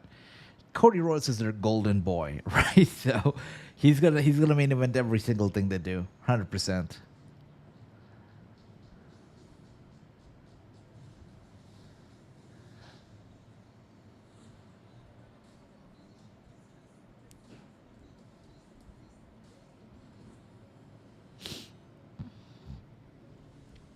You know what's funny? When I was in college, right? When I was doing my bachelor's from New York, I wore a WWE shirt almost every single day to college. Yeah. I'm still am, I love the WWE, but I was always a big WWE fan. And, I was a kid back then. So I loved wearing wrestling and WWE merchandise shirts to my classes. Now, looking back at it, I mean, I cannot imagine myself wearing one now, but back then, like 10 years ago, that was my go-to. I had, so many wrestling shirts, and I loved wearing them every single day. Yeah. How much can change in, 10 years when you talk about the mentality, when you talk about the mindset? So much changes, right? So much changes. It's crazy. Look at that. That's going to be the Women's Crown Jewel Championship. Is a women's matchup next? Is a women's match? Oh, wow. Yeah, I was thinking it was going to be either the women's or the U.S. title, and here we are now. So the women are not even co-main eventing. They're just in the middle, but that's okay. This is going to be the Crown Jewel Championship match for the women's title. It's going to be Liv Morgan versus Nia Jax. Two champions squaring off for the ultimate prize, the Crown Jewel Championship. Hopefully, we're going to see the title return next year, unlike the title that Braun Strowman won years ago. That was the OG Crown Jewel Championship, right? That was the title that Braun Strowman won by winning the greatest Royal Rumble event. And it was a title that was supposed to come back and, be defended. I was assuming It never did return. We never saw it again. But hopefully, this title here, these new titles, hopefully they really bring them back. They really do. Also, that yellow coat you used to own, it was orange. It was bright ass orange. You could see me walking down the street from 4 blocks away, and you'd know it's me. Yeah, that's how bright ass orange that coat was. North Face. I'm not sure why I even bought it. I bought that coat for like $400 or $500. An expensive coat too. I'm not sure why I picked the bright ass orange color, but you know what? I'm glad I did because it created memories, and it created great memories. So, yeah, that's that. I wore a lot of crazy patterns and bathing apes clothing. I like that. Okay, so I look, he can make fun of Bronson Reed. I see. All right, that's good, bro, man. We all go through phases. I guess Bronson Reed is going through that phase right now. That's okay. All right. We got Jonathan says, I'm just popping out buy some milk. I'll be back in 10 minutes or so. All right, Jonathan. We all need milk. Even Kurt Angle does, right? Take care. I'll see you around. What else do we have here? But what about you, bro, man? Did you ever wear wrestling merchandise in public or anywhere? Or do you still do? Because I really used to. I like every other day, everywhere. Yeah, funny. Oh, look who's here. The OG. I know we already watched the OTC do his thing, but now we've got the OG. We've got my man, your man, my dog, your dog, the underdog, the overdog, Ross Dog, right here. Good to see you, Ross Dog. Welcome. Hope you're doing well. I always pop when I see Ross Dog because he's such a positive guy, such a charismatic man. If you look at his streams, by the way, great streamer. He's here every day, and he's playing these crazy good games, and he plays them so well. I can't compete, like, not even close, but so talented and so good. Ross Dog, welcome, my brother. Hope you're doing well. Always so good to see you. I wish I was nearly as good or nearly as consistent because Ross Dog is the OG. Great to see you, brother. Welcome. Hope you're doing well.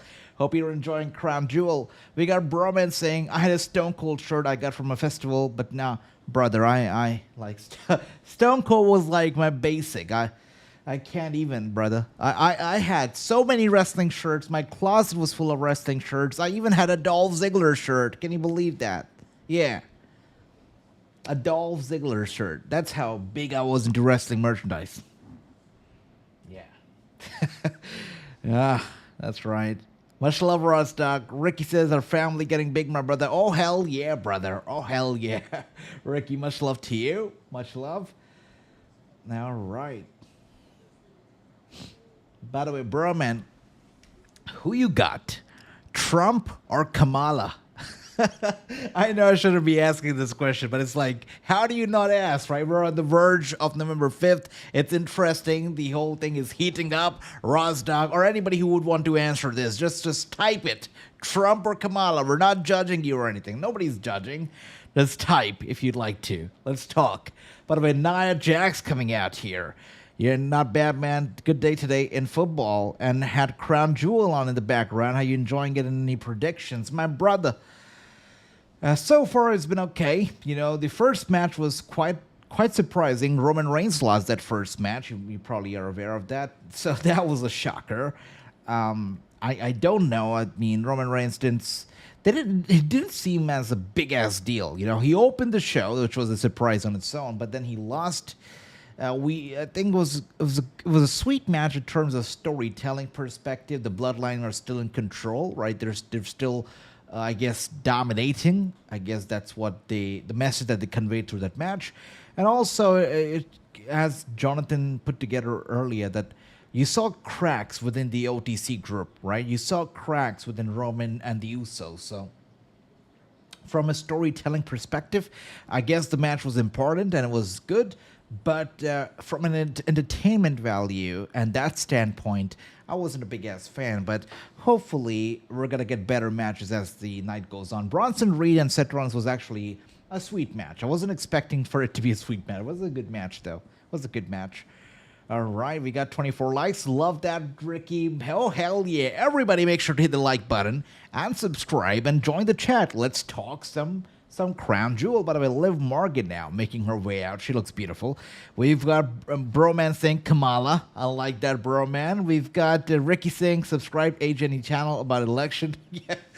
Yeah, nobody's gonna like me about the elections. Okay, we got. I don't like the police immunity Trump is going on about. I see. Sure, Ricky. Look, I think somebody said this about Trump and Biden when they were running for election like 4 years ago. I can't recall who, but somebody said that it's about choosing the lesser evil, right? And I guess you can say the same about Trump and Kamala. Both have their flaws.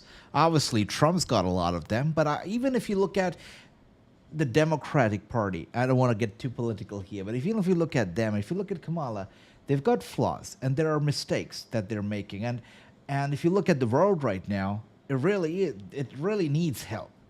There's so much stuff happening, and so much stuff that people are turning a blind eye towards, which is crazy.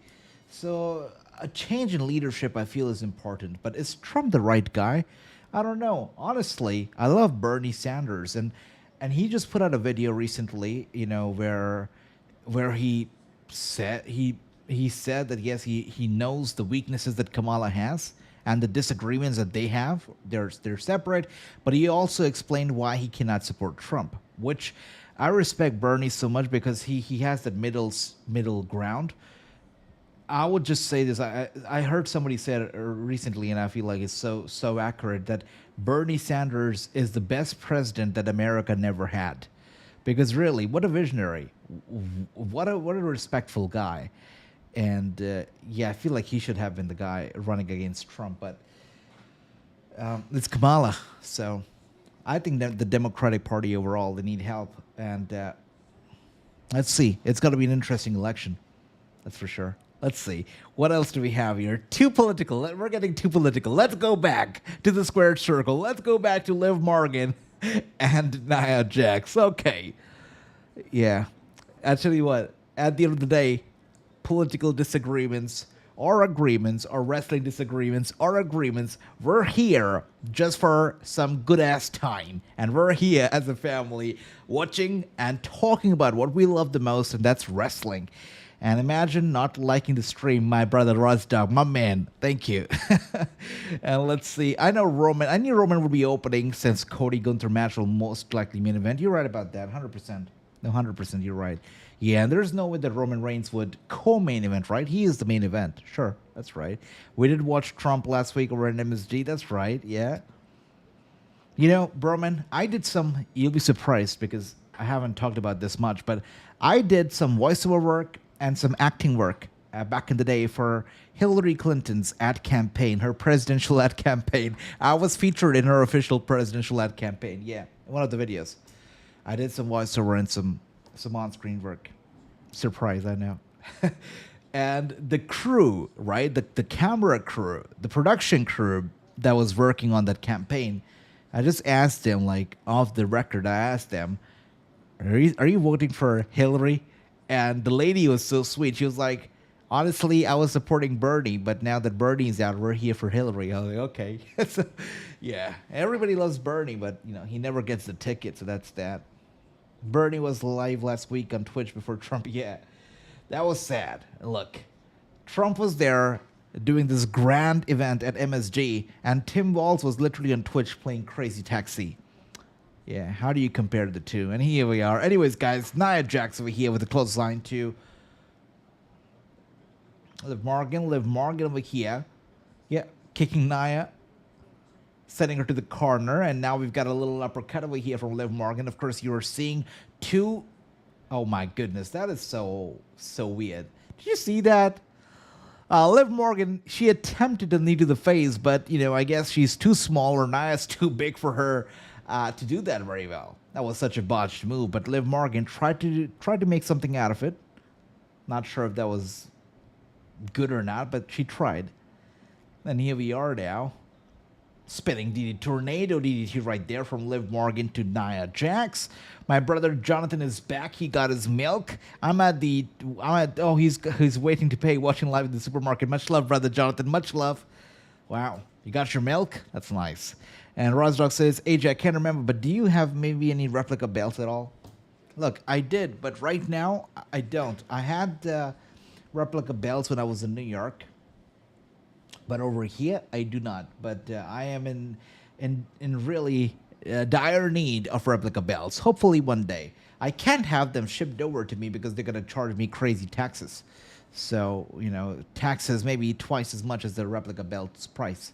So it's not going to be worth it at all. But hopefully one day, you know, hopefully. You'll see them around my studio whenever I have one. Let's see. Got my milk, now I can join you in drinking coffee. I like that, brother Jonathan. That is sweet. Sometimes AOC, she goes live on Twitch. I know. Drinking my coffee, staying awake over here in LA. Beautiful, Ricky. Beautiful. By the way, Nia Jax. I like that outfit. I just realized, but her outfit is literally Crown Jewel colors, right? The green and the gold. Good for her. They should be a legit Crown Jewel belt. Wonder how much will that cost? I know. And should have real diamonds and everything too. And here we are now, Liv Morgan. I remember when I was there for WrestleMania 35, and I was at Axis, right? Axis. And they have this WrestleMania Superstore, that's what they call them. And they had recently introduced like these super expensive, they call them the elite replicas of the Universal Championship. And I remember those titles being sold at the store for an up of $2,405, I don't remember, but over $2,000. And I saw a guy like buying one of them, and I was like, okay, like wait, I mean, $2,000 for a belt that you know they're going to be changing either its color or they're going to be changing its design in a couple years, if not a couple months. $2,000 for that. Too damn much. But you know, he did pay that much, and he did buy that belt. And that belt literally looks the same as the $400 belt that they give out. But I guess people just love to throw away money. You know, $2,000 for a replica belt, I think is too much. I think so. But yeah. It's 150 here in Oklahoma. I like that, Jonathan. Okay, they are giving them a ring, right, to wear for a year. I think so. Yeah, you need a Ted DiBiase money belt. I know, bro, man. Right? I do. Wait a second.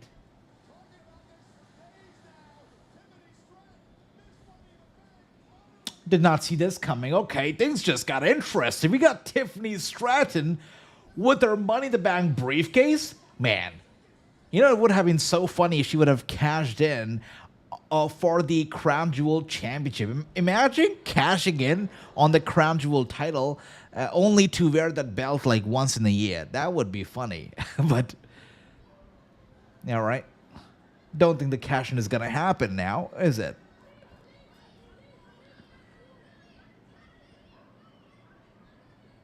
And Nia Jax seems a little disheartened, or so it seems. And now it seems, oh wow, Liv Morgan trying to take advantage of the situation over here. Right, oh wow, look at that. Just taking care of Nia Jax right there and then. Elbow strike to Liv Morgan. Sending her back to the ring. You know, Nia Jax might have sent Tiffany Straton away for now, but I feel like Tiffany could be coming back for more. Let's see. What is my all-time favorite? You gotta call me out for this. You're gonna... Most of the people are gonna hate me for this because it's such a nerdy answer, but you know, that spinner belt, the John Cena spinner belt, that's the belt that I grew up with. So the John Cena spinner belt, yeah, that's my favorite belt of all time. I know, it's cringy, right? Tiffany's back over here again, and the fans are loving it. They're loving every bit of it. There you go. I know, bro, man. I've made a lot of bad decisions in my life, and I guess falling in love with that spinner title is one of them. But, you know, I'm not going to lie to you and say that, oh, my favorite belt of all time was a Smoking Skull Stone Cold belt. I'm not going to lie. I'll be honest. Wait a second.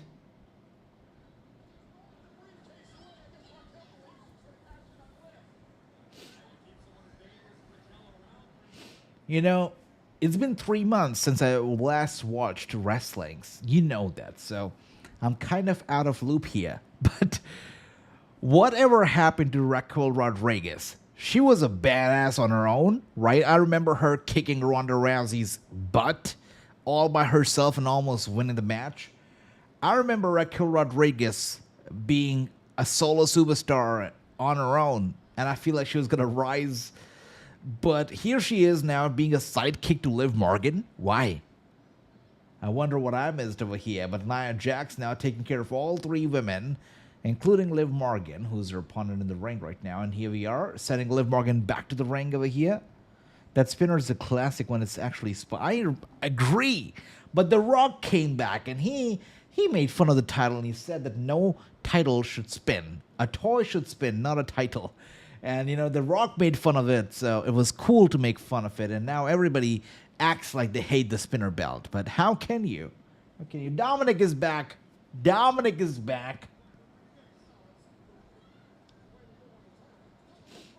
There's so much happening right now in this match. You know what? Liv and Nia Jax, they were really not putting on a spectacle on their own. So I'm glad that there's so much confusion happening, because Liv and Nia by themselves, this would have been a boring match. That's for sure.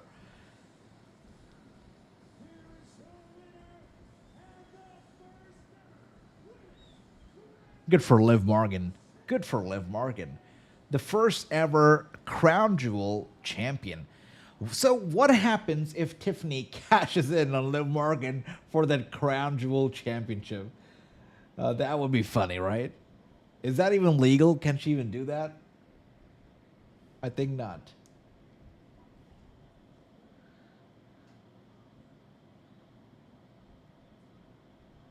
I know, Ricky. You know it. Rhea is super mad. We've got Jonathan says, I've been doing advertising for you. The cashier of the shop asked me what I'm watching, and I showed them the stream. They said they will subscribe. Thank you, Jonathan. Thank you. You are so kind. I almost feel shy right now. Thanks.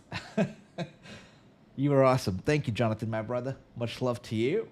And hello, Mr. Cashier, whenever you watch this stream. Thanks, John. We're all brothers here. We're all brothers, right?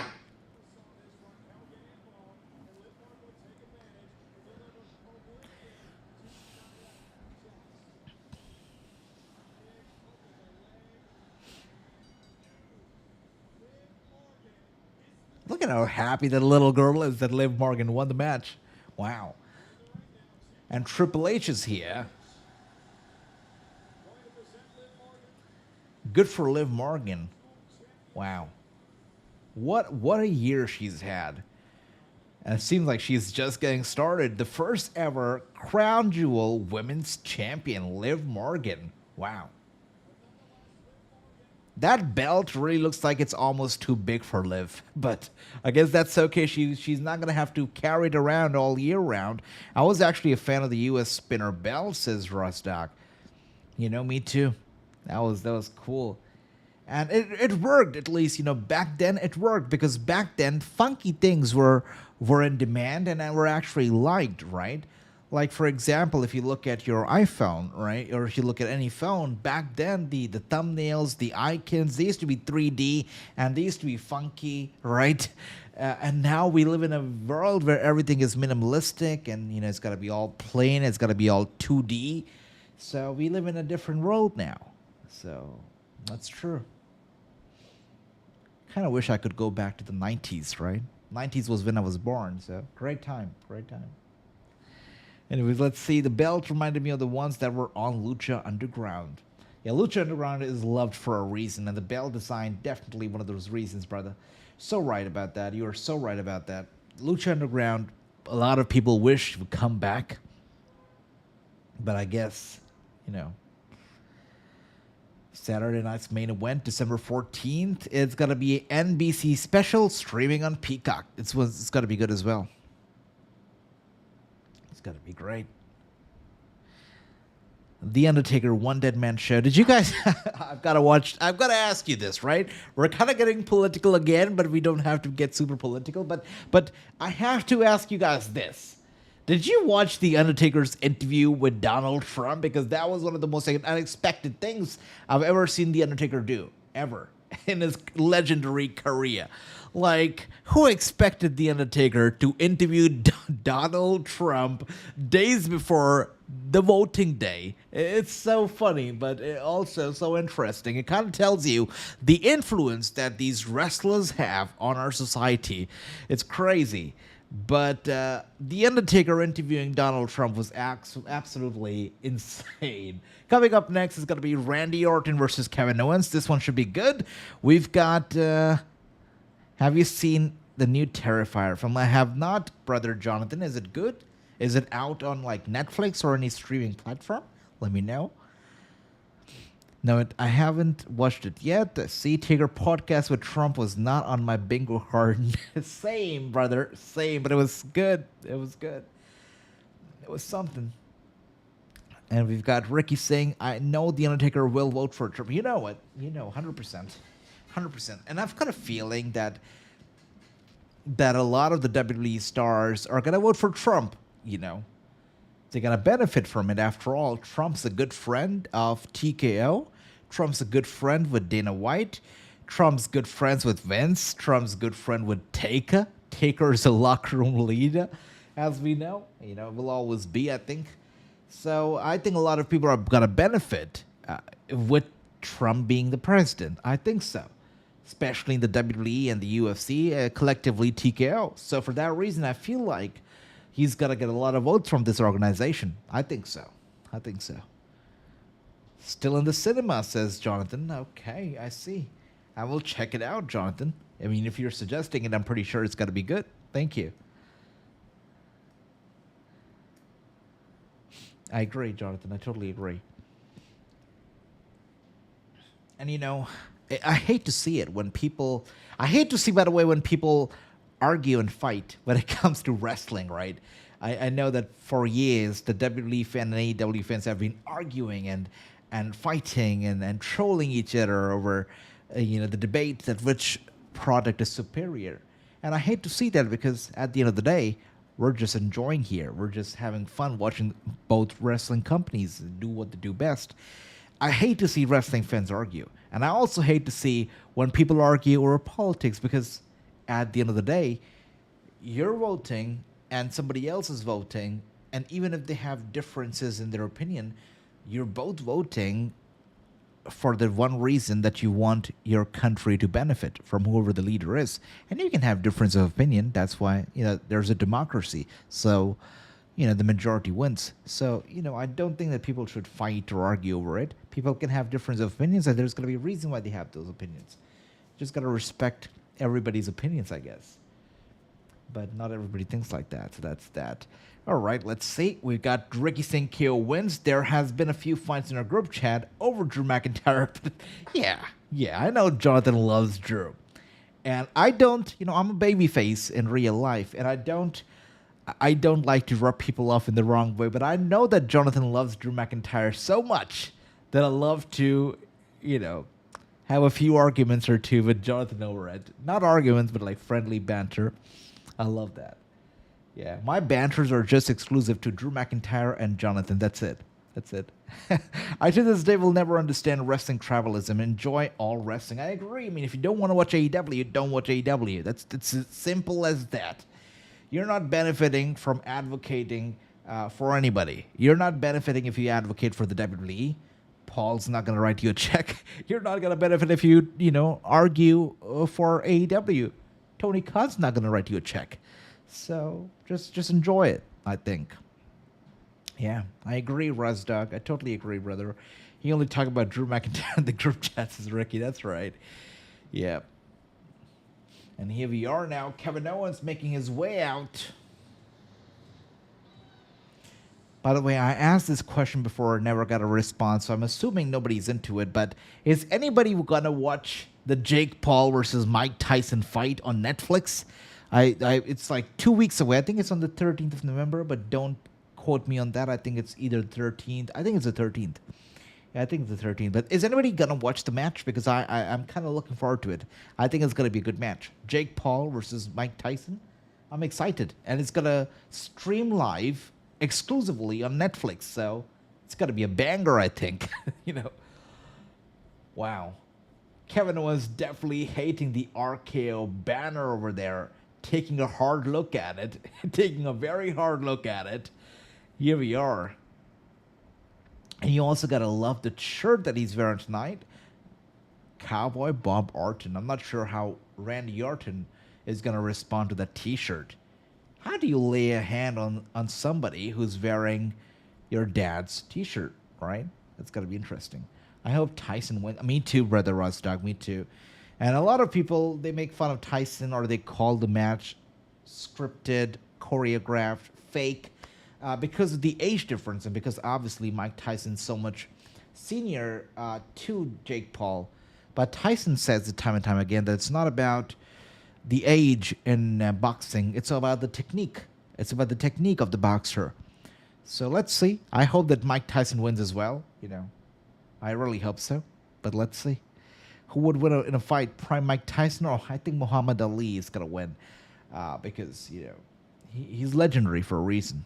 And I would say Muhammad Ali. But let me know, Jonathan, if you think it will be otherwise. Or if anybody else thinks it will be otherwise. But I think Muhammad Ali would definitely kick Mike Tyson's ass. I think so. What fight, again? Battle old people. Wow, Ricky says, what fight? It's about old people only. I know. That's the popular opinion. And Randy Orton is coming out now.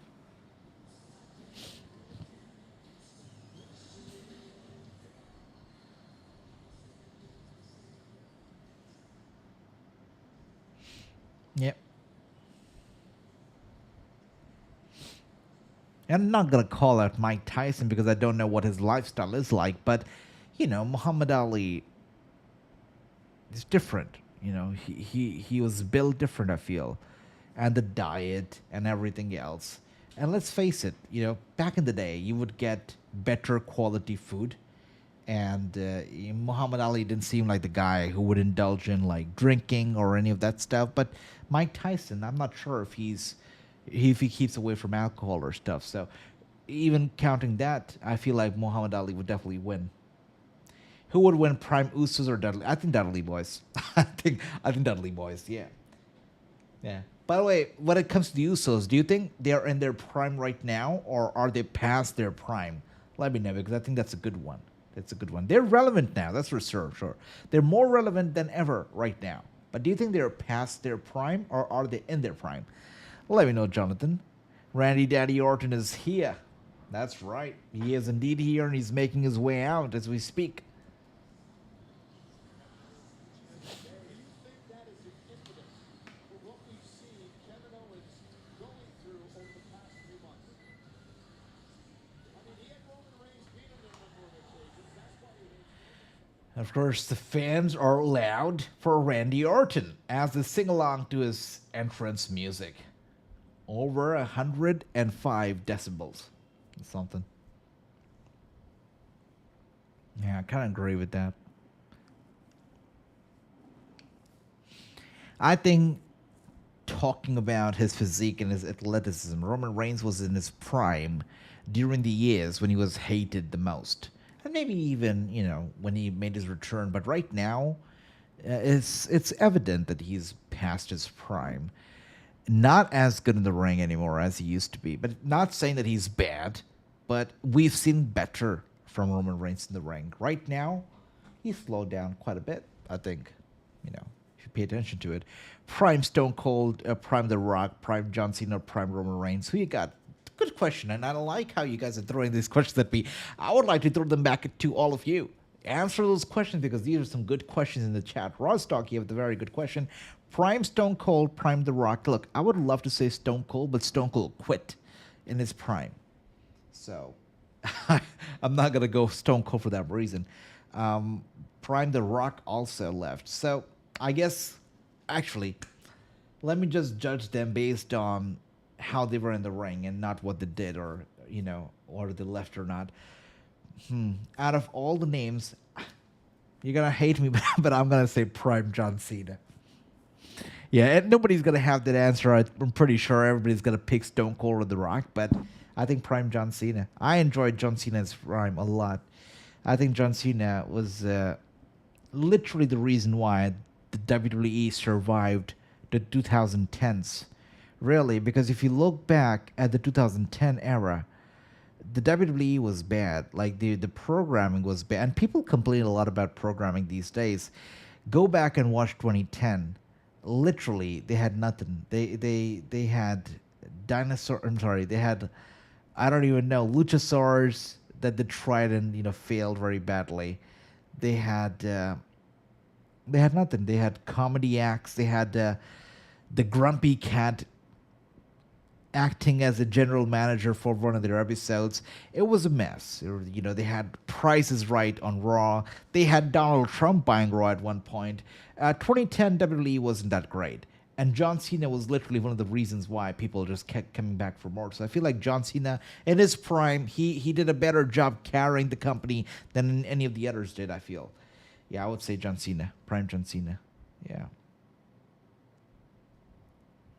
The fans will be loud for Randy. He's your household name. That's right. Even Roman Reigns in his prime. How many times did the Usos had to bail him out? A lot. That's true. That's true. Hornswoggle, they had Hornswoggle too. Let's not forget that. Hornswoggle was featured a lot in the 2010s. I forgot about the Grumpy Cat. And the worst part about it was that in one of the scenes, right, the backstage segments, they showed the Grumpy Cat, and the cat was actually sleeping. I don't think the cameraman realized it, but when he zoomed in on the cat's face, the cat was sleeping. That's how bad Raw was, that the general manager cat was sleeping. That's right. Yeah, the 2010 was rough with this weekly celebrity host. Yeah, it was bad. It was not good. And I kind of had fun with the weekly guests, but then it got just too boring. And sometimes some of the guests had no idea what wrestling was or what WWE was, and they just came on to promote their film or something like that, and they had no idea what WWE really was. And you could tell by the awful segments that they did, or the awful promos. By the way, Kevin Owens, with a big-ass stunner to the referee, and the referee sold that stunner better than I've seen a lot of the wrestlers selling it. So that was good. That was great. He just shot out of the ring right there. Yeah, Edge and Vicky Guerrero. I know. Edge and Vicky Guerrero was getting married. And I remember one of the weirdest segments ever. I think it was Edge who threw Paul Bearer, who was on a wheelchair. He threw him off a staircase or something like that. That's how they wrote Paul Bearer off TV. That was the weirdest damn thing that I've ever seen, and I cannot forget that. Yeah. 2010's wrestling was weird. We got Jonathan saying, who was that old lady they used to have appear now and then? May. Oh, yeah. Why am I forgetting her name now? Wait a second. But yeah, she's a Hall of Famer. Very celebrated. I'm just forgetting her name right now. They even had the Battle Royal named after her, right? Somebody will tell the name. I'm just forgetting her name right now. Okay. Let's see. David, welcome. Good May Young. Thank you for that, Brother Berman. Thank you for that. May Young, indeed. I just seen a Spider-Man fan. When he said May, all I could think of was Aunt May, because Spider-Man. Yeah, thank you for that, Brother Berman. Thank you. My brother David, welcome. Hope you're doing well. Great to see you. Rosdog says, didn't he put him in the freezer at one point? Yes, he did. Thank you, Rosdog, as well, for May Young. Yeah. By the way, Randy Orton now with the DDT to Kevin Owens, his head bouncing off the mat. There's so much craziness happening in the ring, but all we're talking about right now is the 2010s WWE. I love that. That's right. Yeah. Yeah, thank you, Rosdog.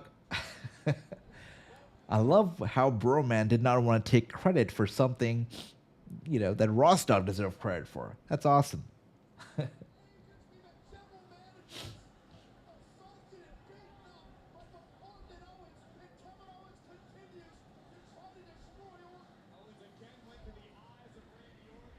I think this is a hot take, but I feel like it's time for Adam Pearce and Nick Aldis to go away or to step up. I don't know. I feel like these general managers are not doing enough, Maybe if something was done right in the 2010s WWE, it was that general manager played a little bit more of an important role. But nowadays, you don't see that anymore. The general managers, you see them only for decision making, but they're not very involved. I feel like they should have more power and they should be more involved, at least sometimes. That's the one with great power comes great responsibility. You're right, Jonathan. You're right about that. And here we are now. Oh my goodness. It's a brawl. It's a full-on brawl right now. Kevin Owens.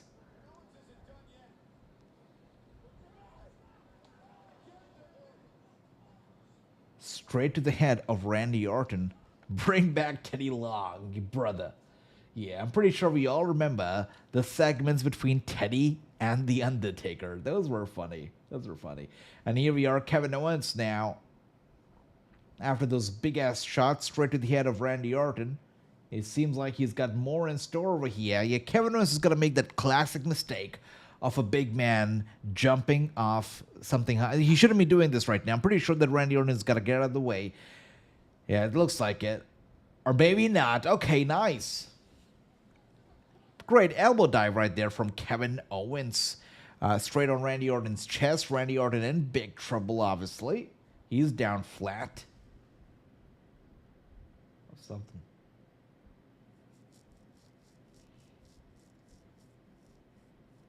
This match is loaded. I'm pretty sure it's going to get crazier from here. But honestly, I have to say this, and I'm very surprised that I'm saying this right now. If you talk about the quality of the matches thus far, I feel like Seth versus Bronson Reed was the best match in terms of the in-ring action thus far. Roman Reigns and the Bloodline match was okay. The Nia Jax and Liv Morgan was terrible if you talk about what we saw in the ring. Yes, it had drama. It had drama for sure. But without that drama, the match would have been a snooze fest because they could not work very well together. It was very clear they could not. So in terms of the in-ring action, Nia Jax versus Liv Morgan, in my opinion, was terrible. You talk about the Women's Tag Team Championship Fatal 4-Way match. That was a close second, I feel. But Seth versus Bronson Reed, in my opinion, the best match of the night so far. Let's see if Randy versus Kevin is going to be any better, though. So far, it's not. In my opinion, it's not. Let's see. We got Jonathan says, I don't understand Kevin Owens' problem and why he has so much hate for Randy and Cody. I don't get it either.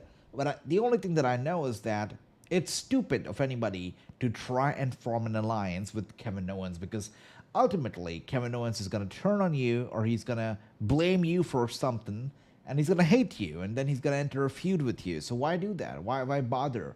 Kevin Owens and Sami Zayn, Kevin Owens and Chris Jericho. I'm pretty sure we can go on and on. Kevin Owens and Randy Orton, the latest one now.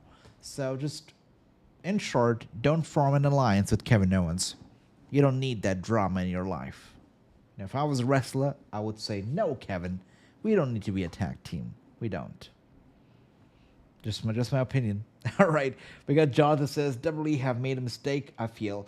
Roman has so many fans and some people just tune in to watch him. They shouldn't have had that up first. They will lose a lot of viewers. I guess you're right. I think you're right. But, since this is a premium live event, maybe they don't care, because the ratings probably won't matter now, right? Because people who wanted to buy the PLE have bought the PLE and those who wanted to watch it on subscription, they already watched, they already got their click, I think. I'm not sure how it works, but I think they probably don't care. Let's see. But you're right, Jonathan. You make a good point. The people who wanted to watch Roman probably have tuned out already, especially considering that this hasn't been so good in terms of the actual wrestling in the ring. I agree with that. Kevin Owens, aka the Ultimate Backstabber, I agree as well. Read too much love. Thank you for that. Let's see.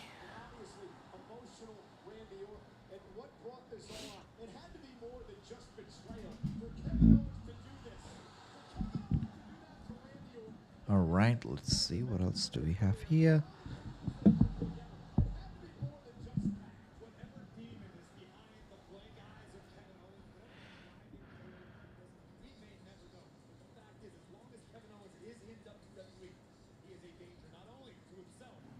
Wait, what just happened?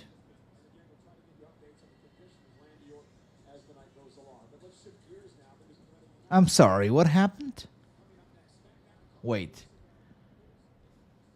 Is that real or is that kayfabe? Thank you. But they just cut up the match? Wait, so for me, my stream literally went to commercial after that elbow drop. What just happened?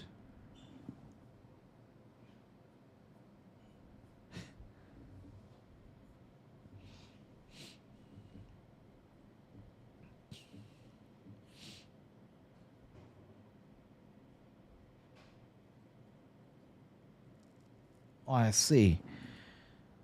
I see. Okay. So the explanation is that the match between Kevin Owens and Randy Orton never started. As a brawl before the bell, it culminated in the massive elbow drop from Kevin Owens. So the match never started.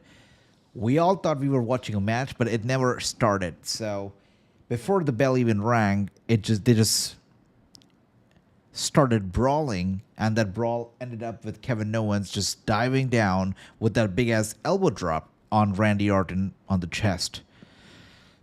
Yeah, the match never happened, guys. The match never started.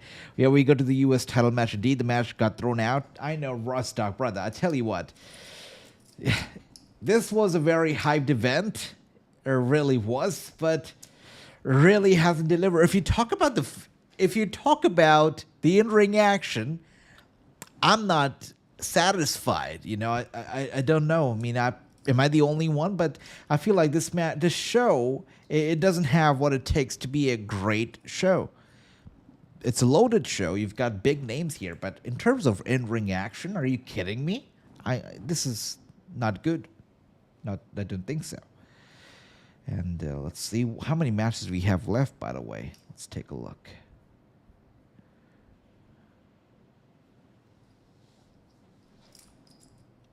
So if you look at the card, right, we got one. Are you kidding me? Okay. We've only got one more match left after this one. You've got to be kidding me. Okay. So coming up next is, of course, the U.S. Championship match. LA Knight versus Andrade versus Carmelo Hayes. And then we go straight to Cody versus Gunther. Wow. I'm surprised. Are they really going to throw away that Randy KO match like that? Are we really not going to have a match? Because if that's kayfabe, which I'm pretty sure it is, that's literally almost false advertising. They got us involved, and they got us totally into the pay-per-view because of, one of their marquee matches, which was Randy and Kevin, and they'll not give us the match at all. Like, isn't that false advertising?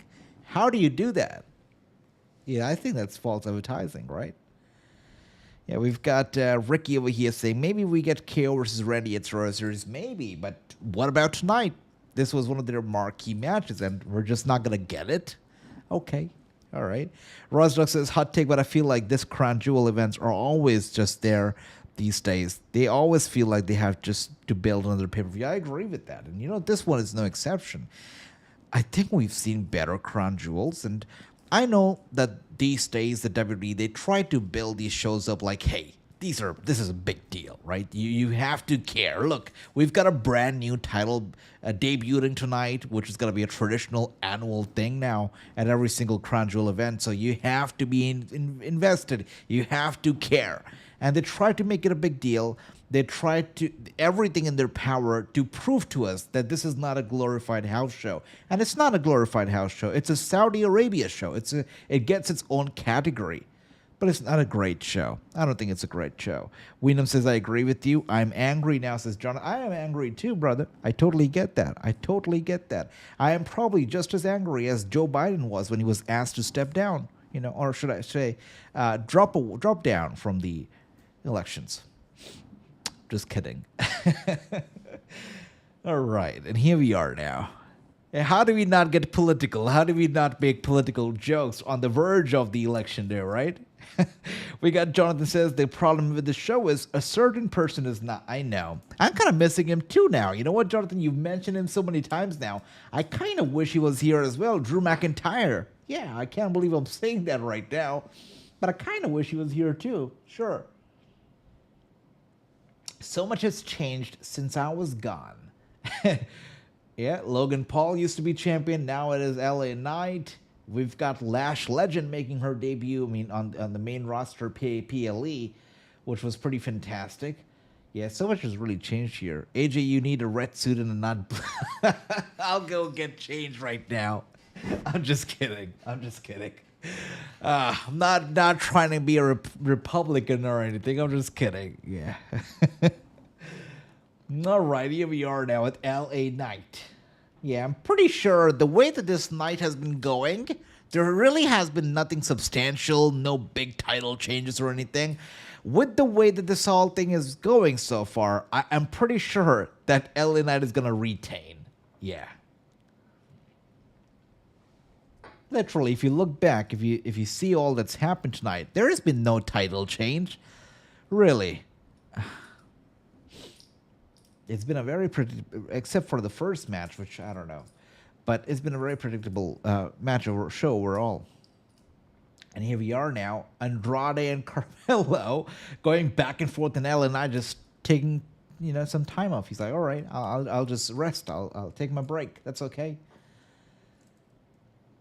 It seemed like the two have almost forgotten that this is a triple threat, and Andrade and Carmelo now finally diverting their attention towards LA Knight, and LA Knight has got a punch for both of them, for each of them, and he's going back and forth between the two of them. There you go, he's got punches for everybody. Yeah. Now a kick to the gut. Andrade is down. He grabs both the men from their hair.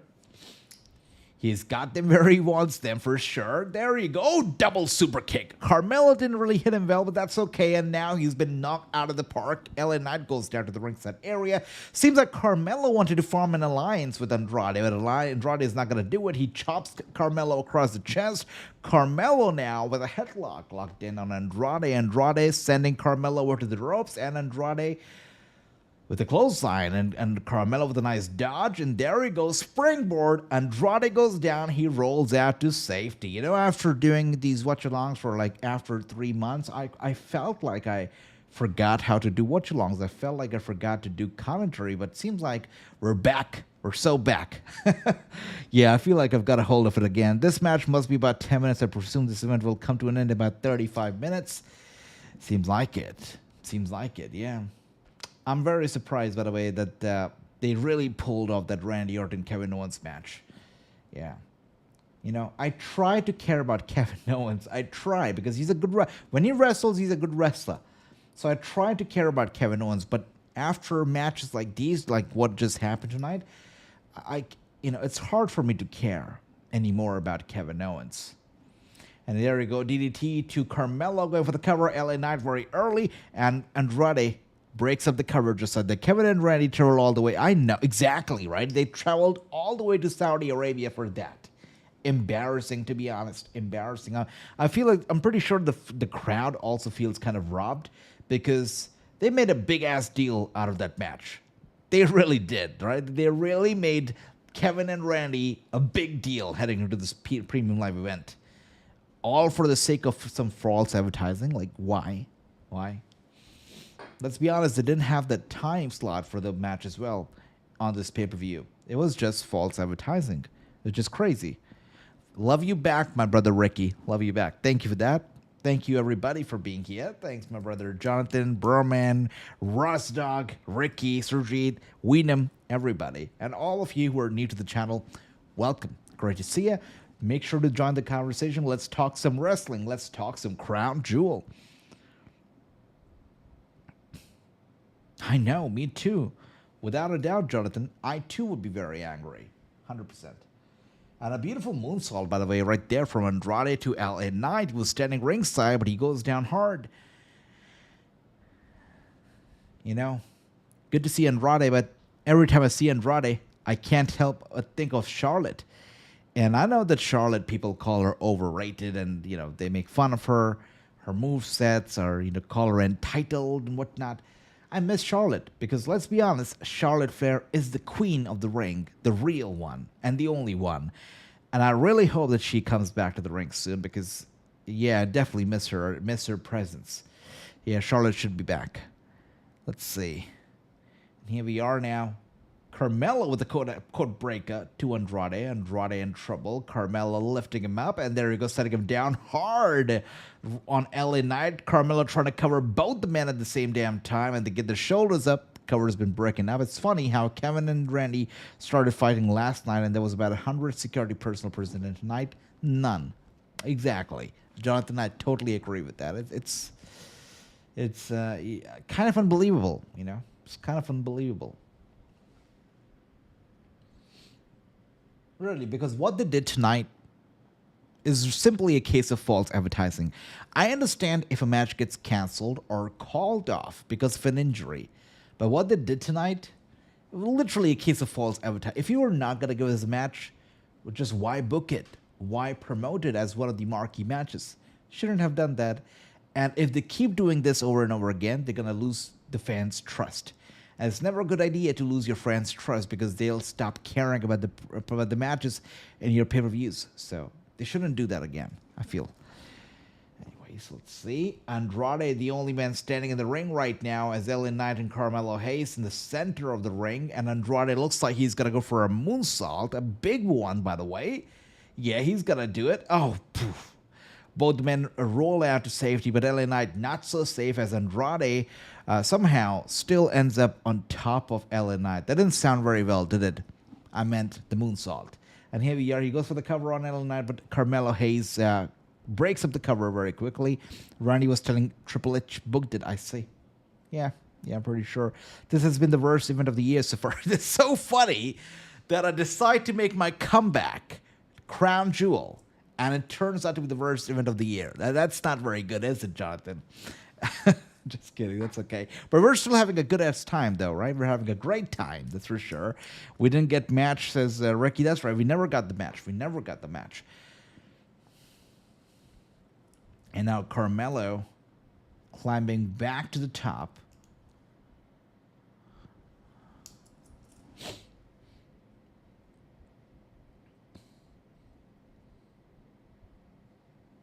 Wow. Beautiful move of the top turnbuckle. By the way, how do you guys like the debut of my beautiful Mac tonight?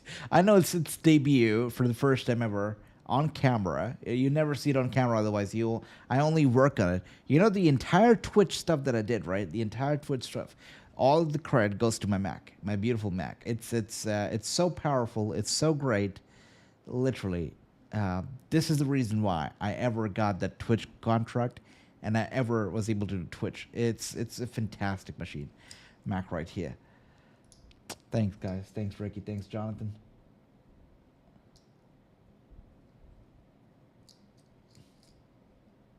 All three men, they're down and out right now in the center of the ring. Oh, it's a beautiful move, by the way, from LA Knight. Double elbow drops to both the men, both of his opponents. I hear you start streaming over on Twitch. I will, brother Ricky. I will start streaming on Twitch as well. I will. That's the plan. You know, I tried vertical streaming as well. Didn't really work out, but hopefully we're going to do it. We're going to figure that out, and we're hopefully going to do it maybe Monday for Raw. You should get a coffee machine there in the background. You want me to get a coffee machine in the background? Okay, but you don't want me to go and make coffee while we do the watch-along, do you, Jonathan? But that's an interesting idea. That's an interesting thought. Oh my goodness, look at that. LA Knight LA Knight is looking to do something crazy. Is he going to go for a German suplex? Oh my goodness, a big-ass suplex right there from LA Knight to Andrade from the top turnbuckle. Both the men are down. Carmelo sees the opportunity. He's looking to seize the opportunity right now. He's looking to fly, and he flies down straight back of the head of LA Knight. He goes for the cover. LA Knight was not able to kick out, but Andrade breaks up the cover and saves the match, at least for now. At least for right now. What is Twitch? Is that the one? Yes. Yes. That's Twitch. Jonathan, you remember? You remember? Yeah, that's Twitch.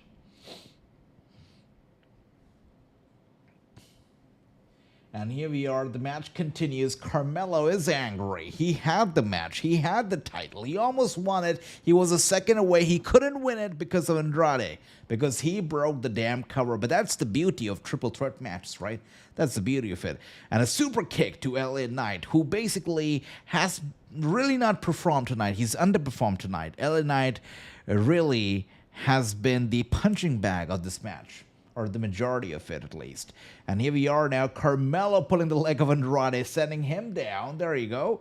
And now Carmelo, tornado. Oh my goodness, Ellen out of nowhere delivers the finisher on Carmelo. He goes for the cover and it's over, guys. I told you this pay-per-view, this event, it officially means nothing. This is just... It's so stupid. Really, tonight we have seen no title changes. We have seen no cash-ins. Tonight has been such a... I don't even know what to say. It's not been great in terms of in-ring performance. It's been a waste. It's not a great pay-per-view. No title changes, no cash-ins. Nothing significant. False advertising. One canceled match. Yeah, but I'm pretty sure we're all happy because Liv Morgan has been crowned the first ever Crown Jewel Women's Champion. I'm pretty sure that's amazing. But okay, LA Knight is still the champion. I remember you eating the chili. It's so funny because the moment I was eating the chili, there was a Twitch executive who popped into the stream. You know, they don't pop into your streams every single day. They do it once in a blue moon. And he happened to be there when you guys made me that chili, and they loved it. It was so funny, though. Yeah. I know. Thanks, Ricky. Hate you for that. All right, and here we are now.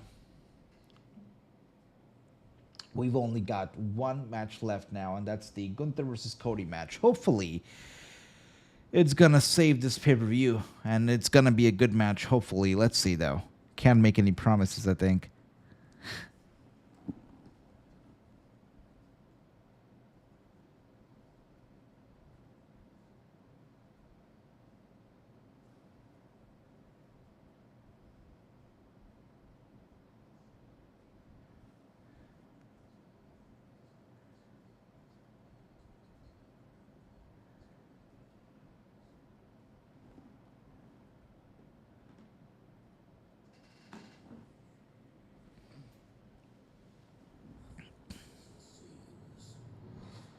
There we go. That's a commercial for War Games.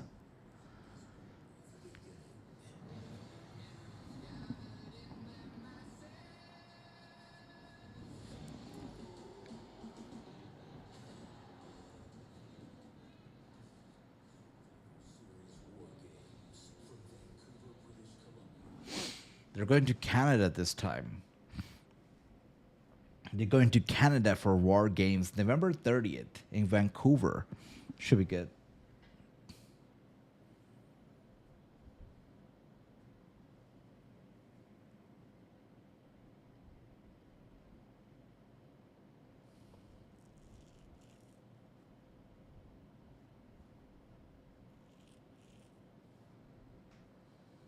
On that note, I've got to ask you guys. Did you watch the Mr. McMahon documentary on Netflix? I did. And I know there was a lot of buzz about it everywhere. People were talking about it. But I feel that I saw nothing that surprised me in that documentary. I think that as a wrestling fan and as somebody who's covered wrestling for years and watched wrestling for years and studied wrestling for years, I feel like there was nothing in the documentary that surprised me. Nothing at all. Let me know if you were surprised by any of the things mentioned in the documentary, because to me, it was all common knowledge, I feel. All right, we're going to get a number one contenders fatal four-way match. It's going to be Raw in Riyadh, by the way. Still in Saudi Arabia this Monday. So that should be interesting. Isn't this the first ever Raw from Saudi Arabia? This should definitely be interesting. Broman says, yeah, it was just stuff we already knew. I agree with that. Exactly. Nothing out of the ordinary. I guess it was a big deal for the casuals because lots of the stories over there are little stories you hear here and there, but it's not out there for everybody to know. So, for example, Stephanie McMahon, right? Her sharing the story of her father pitching the idea of... the storyline where he would be the father of her expected child. Stuff like that, like people, it's not super common knowledge. So I guess for the casuals or for Non-wrestling fans, it was a big deal. But for the wrestling fans like us, bro, man, like we knew it. Like it was obvious. So I guess that was that. The part where Steph is like, we had Tyson on before his charges, right? And it was after, fades off in silence. Yep, yep. It was something.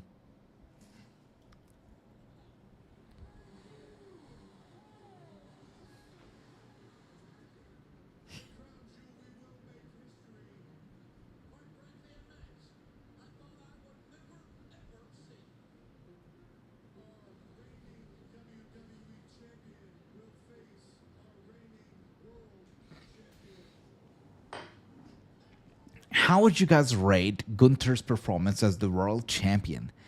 Are you happy with how he's done so far? Because, you know, I, as you know, haven't really tuned in for the last 3 months, so I have not really been able to evaluate Gunther's performance, but I will now.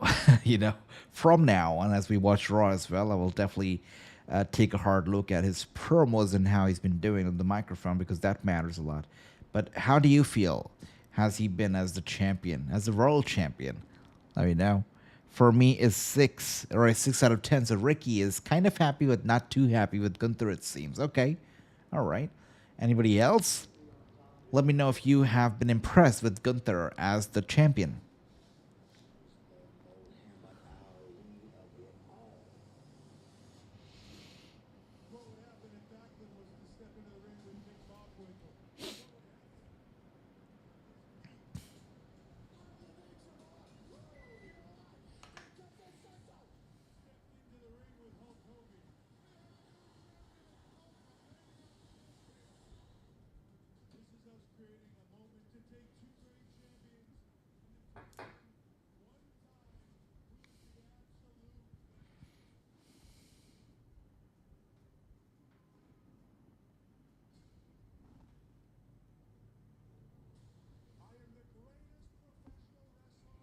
We got Broman saying, Seven, honestly, his promos are better than his matches. Didn't expect that.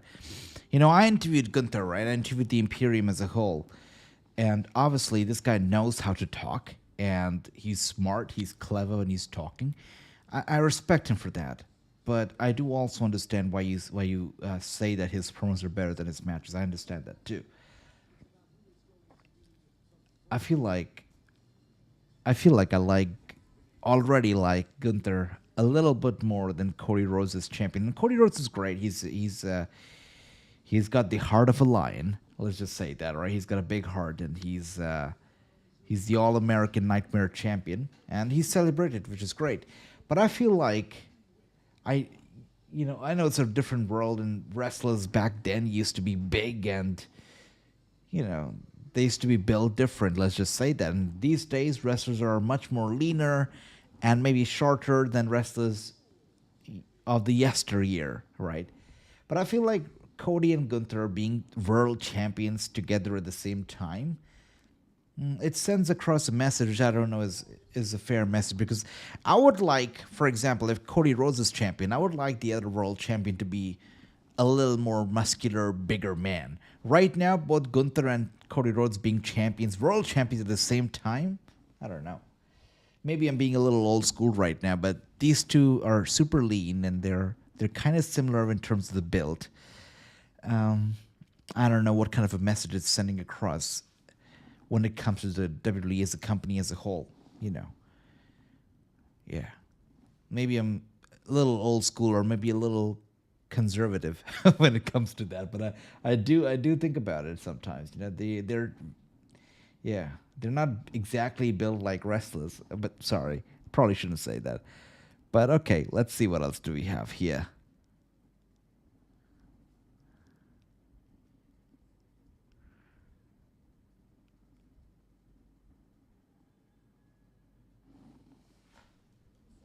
All right, we got Gunther coming out now. This should be good. Let's see. AJ wants some more meat. At least one of the wrestlers, one of the champions, I feel, should be a little bit more, muscular. With that being said, I'm not going to be discounting both of these guys based on their in-ring work because they're both good. They're both great in the ring, without a doubt. But hopefully this match is going to be good as well. You know, hopefully.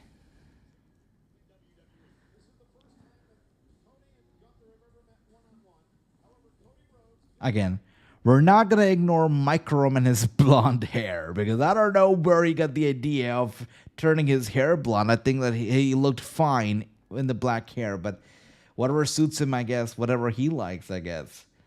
But I can't help but think of Justin Bieber whenever I look at Mike Rome. Very interesting. By the way, speaking of announcers, Samantha, how have we not talked about this yet? Samantha Irvin, the most favorite announcer of all time. Fans adored her. Fans loved Samantha. Apparently, the WWE social media guys also loved Samantha, posting clips of her from every single episode of Raw. People loved Samantha. They were going crazy about Samantha. I used to read on social media week after week, day after day, that Samantha, oh, she's the greatest announcer of all time. Samantha's the best. Samantha this, Samantha that. And I understood that. You know, she was talented. She had a powerful voice, and I understood why people liked her. Nothing against Samantha. I was cool. You know, I didn't think that she was the GOAT. I didn't think she was the greatest of all time, but she was good. And now she decided to quit the company. She decided to just do her singing stuff. And she even said this in one of her comments that she never liked announcing, that she only wanted to use announcing as a stepping stool to get to, you know, maybe being a general manager or doing some other things in the company, which WWE did not want her to do. They only wanted her to stick to announcing, which she had had enough with. And now fans are turning against her. They're like, oh, she's not great. Oh, I'm not going to support her anymore. All that stuff, which is interesting to me. But let me know if you are sad to see Samantha go, or if you don't care, or if you think that somebody else is going to fill her shoes just fine. Let's see. Is the men's Crown Jewel title bigger than the women? I feel like the women's Crown Jewel title was quite big in itself. So, you know, let's see. I think they're the same size, actually. I think they're the same size because the women's Crown Jewel title was quite big. I'm looking at the men's right now. It really feels the same size as the women's. Talk about equality. Talk about equality, bro, man. Yeah. Saudi Arabia is all about equality. They've even got same size titles for both men and women. She was suffering from success, wanted to be a GM and involved in stories, but was a beast at announcing. I agree. And who else? You know, this reminds me of somebody, but I can't really point a finger at who, because I remember there was somebody else who wanted to be involved. Oh, yes, I know. It's the wife of... It's somebody's wife who was just in the same shoes. Oh, yeah. Oh, yes, I know now. Renee Young. Renee Young. That's right.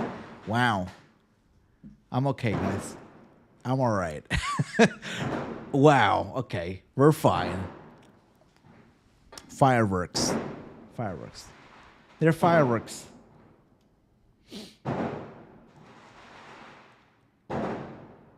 Interesting time for fireworks, though. Wow.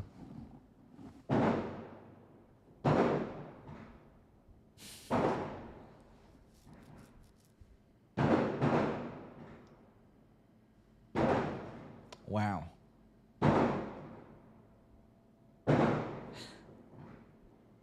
Yeah, these are fireworks, guys.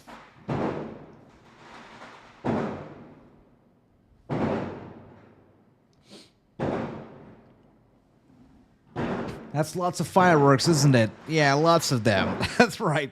And these are not even Cody Rhodes fireworks, I'll tell you that. Yeah, no. So Diwali was like a couple days ago. So Diwali, people like to burst fireworks and stuff. And this usually goes on for a couple days, even after Diwali. But that's what's happening right now. They're blowing fireworks right now, which is interesting. Yeah, that's what's happening. Wow, that's a lot of fireworks that somebody's going off now. I'm sorry for...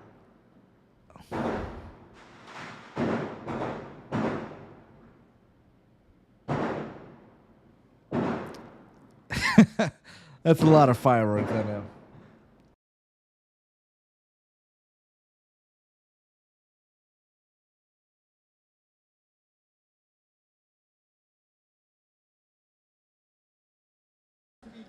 I just muted my microphone. The fireworks are still on. That's right, Burman. They're all hyped about Liv Morgan, it seems, right?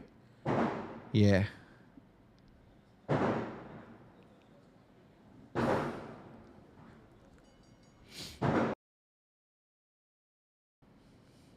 All right. I think we're done now. That's good. That's good. So let's see what else do we have here. We had... oh, yeah. Renee was doing everything backstage. She was doing everything, and she still wanted to do more. So she started off as a backstage interviewer, right? And I believe she also did some announcing, if I can't recall. But she was doing backstage interviews, and she got her own show, Talking Smack. Then she got her full show on Fox. That was the WWE Backstage. Then she was the first ever commentator, female commentator for Raw. So she was doing a lot of first evers. She was creating history. She was doing talk shows. She did the Fox show, which, by the way, was the first time ever that CM Punk was back in the WWE, but not working directly for the WWE. It was complicated. The show failed. It sucked, and nobody really cared. CM Punk wasn't a regular anyways, and Renee Young apparently, could not do a great job with the show. Let's just say that. So Renee still wanted to be more involved. She wanted to do more, but they had nothing else for her, and she just felt like she had hit the ceiling, and she wanted to explore more opportunities. And now she's in AEW, and she is basically doing the same thing that she used to do in the WWE, maybe even less now, maybe far less now. But I guess she's happy, so whatever it might be. Yeah, so this really reminds me of Renee Young. It really does. Let's see. Broman says, seen her a lot on Xavier's Up, Up, Down, Down as well. I know. Yeah. Well, Liv is very likable. She's very likable. By the way, the match is underway right now, guys. Let's take a look at this. Gunther and Cody. And Cody Rhodes gets away from the headlock, twisting up the arm of Gunther. Gunther is down, at least for now. Looking at the time, by the way, I think we could be going overtime. These pay-per-views are typically 3 hours long, but considering we're like 9 minutes away from the show hitting the 3-hour mark, I think we're going to go a little overtime here. I think so. This match cannot be getting over in 9 minutes, right? I don't think so. But Gunther, anyways, he gets Cody Rhodes down. Cody Rhodes now grabbing the arm of Gunther.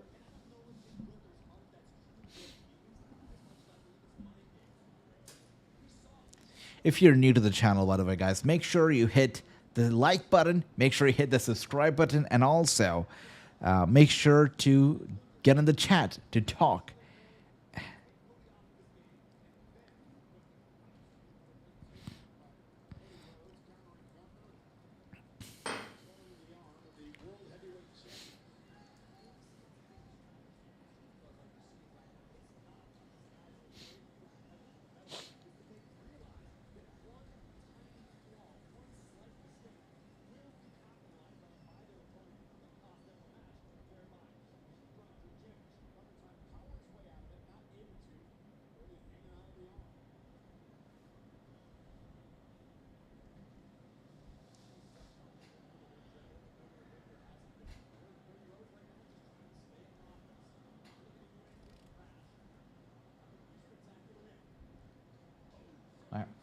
Nice shoulder tackle right there from Gunther to Cody. Cody goes down.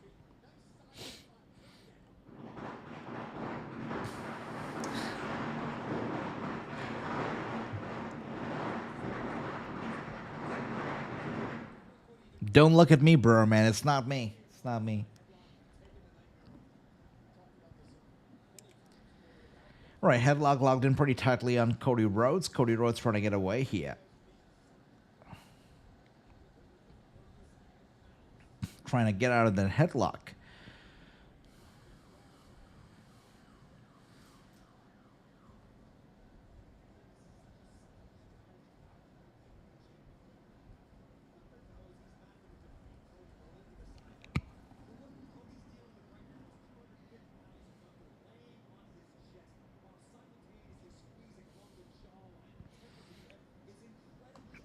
Yeah, squeezing that head of his. Look at that.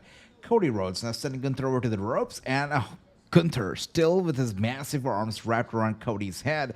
And now Cody trying to turn the tables around, and Gunther tosses him up. Cody back on his feet over here, was going to go for the crossroads. Gunther, one more time. Oh my goodness, Cody Rhodes gets away very quickly, and they're back to square one. They're back to square one. That was a nice little exchange over there between the two.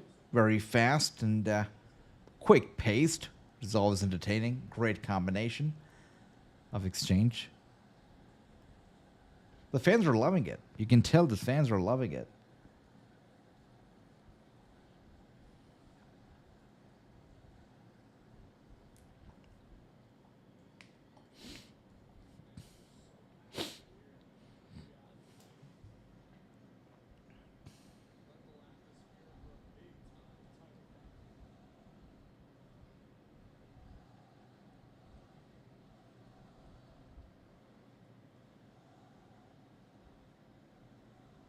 This is for the first ever Crown Jewel Championship.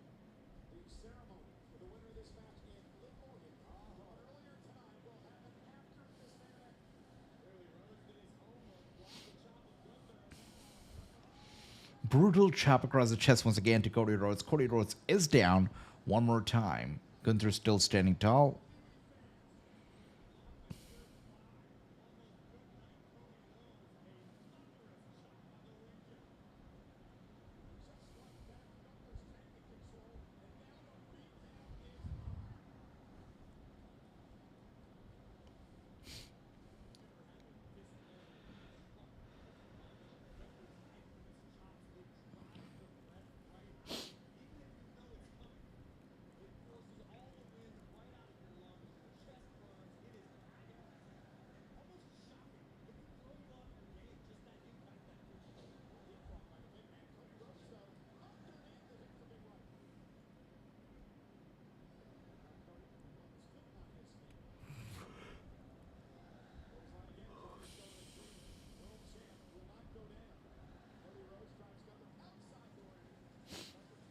All right.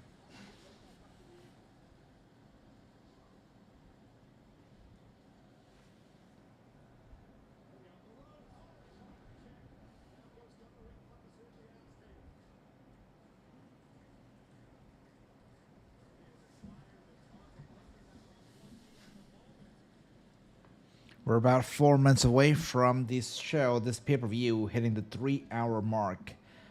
And Cody now sending Gunther to the outside, to the ringside area. Cody Rhodes diving to the outside himself now. Gunther catches him mid-air, sending him to the apron. And now a chop across the chest once again. Cody Rhodes is in trouble one more time. Gunther grabs him, body slam ringside. Cody's down. And Gunther rolling into the ring over here. Looks like he wants Cody to be counted out, really. By the way, question, how is Vinci doing? Does anybody know where Vinci's at, or if he still gets featured on television? Because once these guys, the split, I was the most worried and concerned about Vinci and where he'd go from here. All right, my brother Berman, thank you so much for being here. I hope you have a great rest of the weekend, and I'll catch you hopefully Monday for Raw. You take care. It's always a pleasure talking to you, Berman. You take care. I'll see you soon. Much love. All right, guys, we still have to watch this match ourselves. Let's see. So far, it hasn't been my cup of tea, really. My cup of tea, my cup of glass is all empty, just like this match, really. Hasn't been my cup of anything. Gunther with the back break into Cody Rhodes. Cody Rhodes is down one more time. Gunther showing off right there, as we see. The referee POV camera. They don't use them much, but they make the referees wear them, but they barely use them. I think this was the first time that it was actually used. This entire pay-per-view. That's something.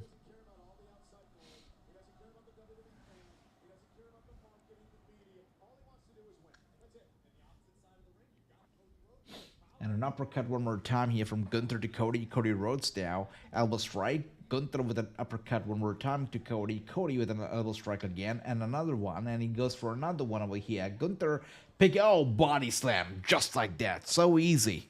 So easy for him, right?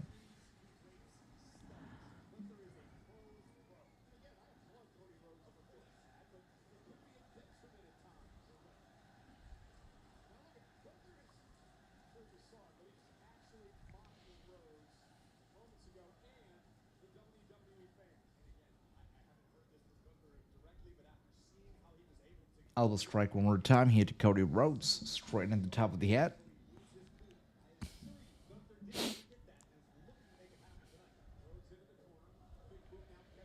And a big boot here from Cody to Gunther. Gunther taking it back this time around. And Cody is attempting a body slam on Gunther. Classic mistake. Gunther just causing Cody to collapse, covering him. But Cody with a kick out at a 2.5. The fans with the flashlights, right? The fans with the flashlight. They're loving it.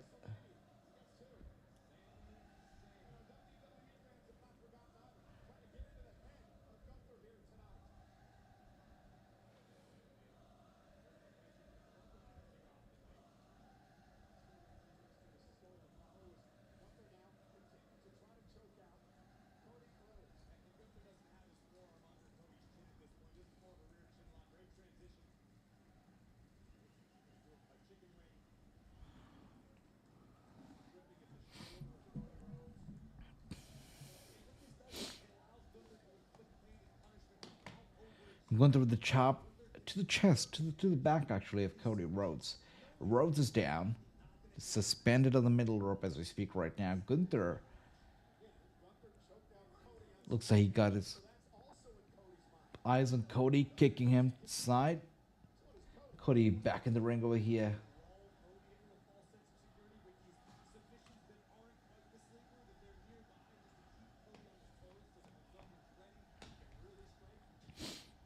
And Gunther now with an elbow strike to Cody Rhodes.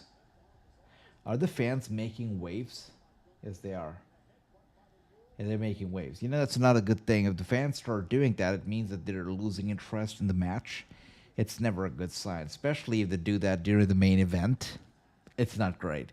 And the fans are literally making waves right now. It's disrespectful to the performance. What can you do?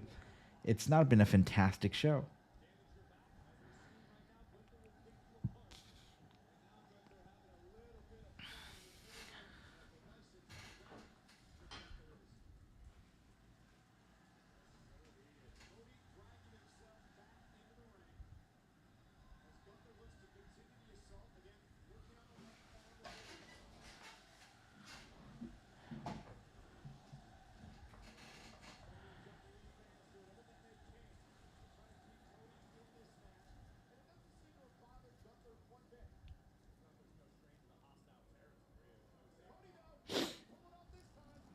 And a body slam here from Cody to Gunther. Gunther goes down hard.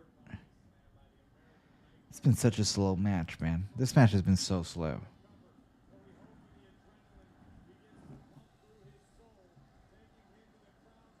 I have a feeling that Cody Rhodes just wins this match. All right. Cody.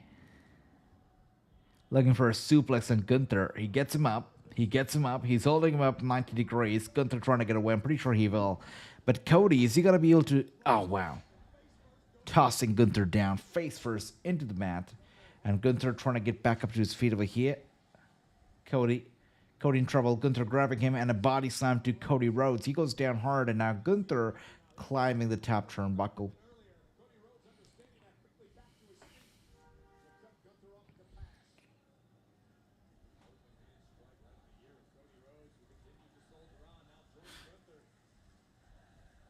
I thought that was Mustafa Ali. No, just an extra, it seems. Just an extra. Same hairstyle as Mustafa Ali, though. You can't blame me for that.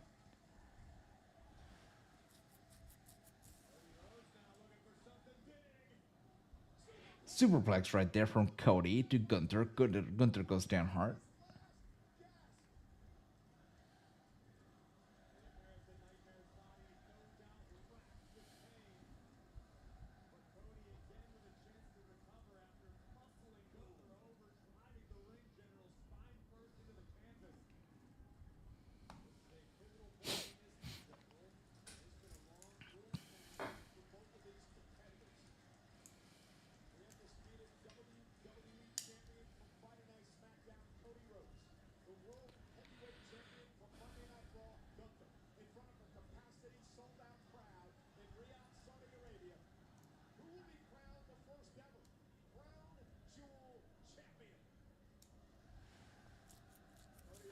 Yeah, the fans with the old age chants and whatnot, yeah, they definitely are losing interest in this match. There's no doubt about that.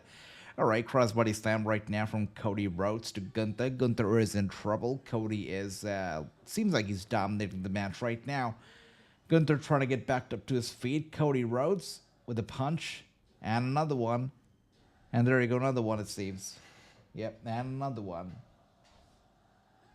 And there you go, an elbow strike to the top of the head of Gunther is down.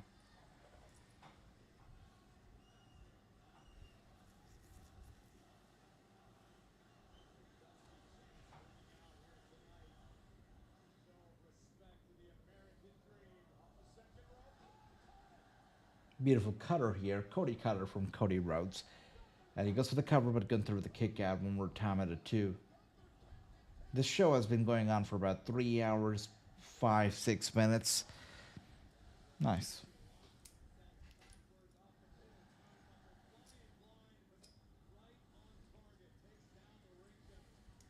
Look at that. Yeah, I feel like Cody Rhodes is going to be the one who's going to be victorious, even though I wanted it to be Gunther. I think that Cody Rhodes, at the end of the day, is going to be victorious in this match. And he's looking for the crossroads right behind Gunther as Gunther makes it up back to his feet. And Cody behind him. Oh, wow. He grabs him. He grabs him, lifts him his leg, and there you go. A kick straight to the gut. And Cody could be looking for a... Oh, Gunther grabs him. He's got the walls of Jericho. I love calling it the walls of Jericho still to this day.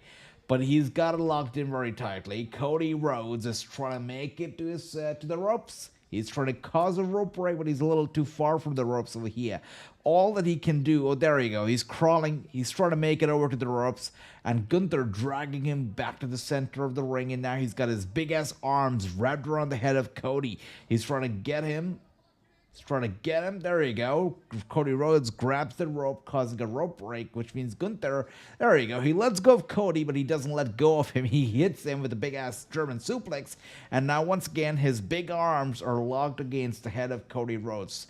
Look, I still don't see how Cody's going to lose. There's no way that Cody loses. This guy is like the Captain America of WWE right now, right? He brought his all Avengers, even The Undertaker, to have him win at WrestleMania to get his moment.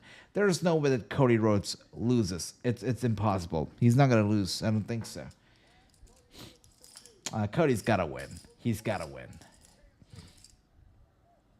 There's no way Cody's not winning this match. Now, let me know, though, in the comments, what do you feel? Is Cody going to lose? Is Gunther going to win? Or is it going to be Cody who wins this championship?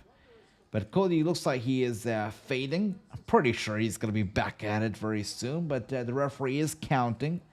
Welcome back, my brother Jonathan. Welcome. Look, this could be the final few moments of this pay-per-view. As we see right now, Cody Rhodes, Gunther could be coming to a little bit of a closure over here. It seemed like the fans had a little bit of a disconnect where they were making waves, right? Through the arena, they were singing "Ole, ole, ole, ole," you know, all that stuff. So it seemed like they were not into the match, but this latter part of it, it seems that the fans are kind of getting into it now, as the match is picking up some intensity. But early on and halfway through, the fans were totally disconnected from it. And there you go, crossroads he had delivered. Gunther, if he rolls out, I'll be done. Okay, good. No, he's not going to roll out. Not yet. That's good. But he's rolling over to the other side of the ring. That's okay. Yeah, both the men are down. Crossroads has been delivered here from Cody. Let's see how well that fares for him. Both men are down. They're both flat, laid across the ring. The fans are now, at least a portion of the fans now chanting, "This is awesome." Okay. All right. If I was there, I would say this is good. I wouldn't say it's awesome. I'm pretty sure we've all seen better performance from both the guys, actually. Oh, Gunther now. Drop kick to Cody, sending him over to the turnbuckle pads. Now Gunther. Is it over? Cody with a kick out.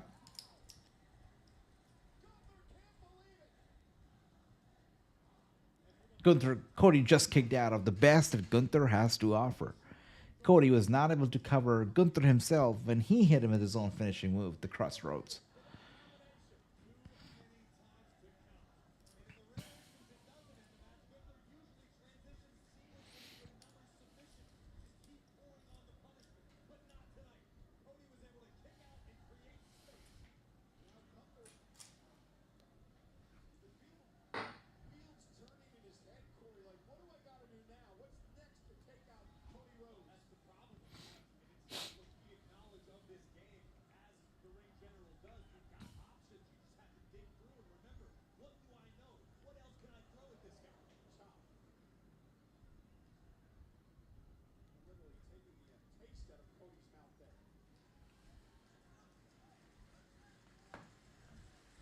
Both the men are back on their feet over here, and Gunther with a big ass punch to the chest of Cody. Cody walking over to the other corner of the ring. Gunther, of course, following him through. Wow. Just showing absolute lack of respect here towards Cody Rhodes. Gunther, look at him, rubbing him the wrong way for certain. Yeah, Cody has had enough, though. Enough of disrespect here for Cody Rhodes. Cody Rhodes trying to fight back. Yeah, he's backing on the action here. And Cody with those elbow strikes and those chops and those slaps to the chest over here of Gunther. Gunther is in trouble. And now he's got a big arms of his wrapped around Cody's head. Cody Rhodes lifts him up and sends him back down to the mat. Gunther in trouble.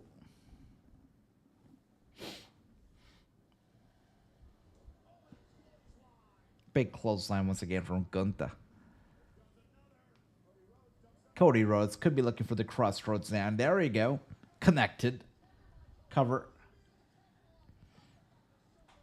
And a kick out again. He's kicked out. Gunther is kicked out one more time. So Cody has survived Gunther's finisher. Gunther has survived Cody's twice. Once, Cody could never cover him. Second time, he covered him, but Gunther kicks out. What a back and forth match, right?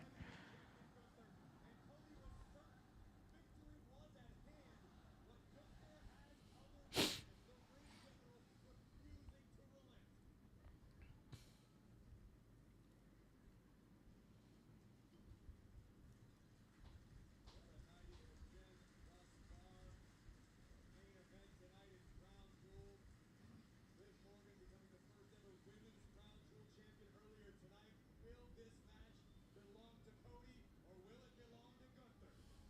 Cody Rhodes says it's time. Cody Rhodes says it's time to put Gunther away.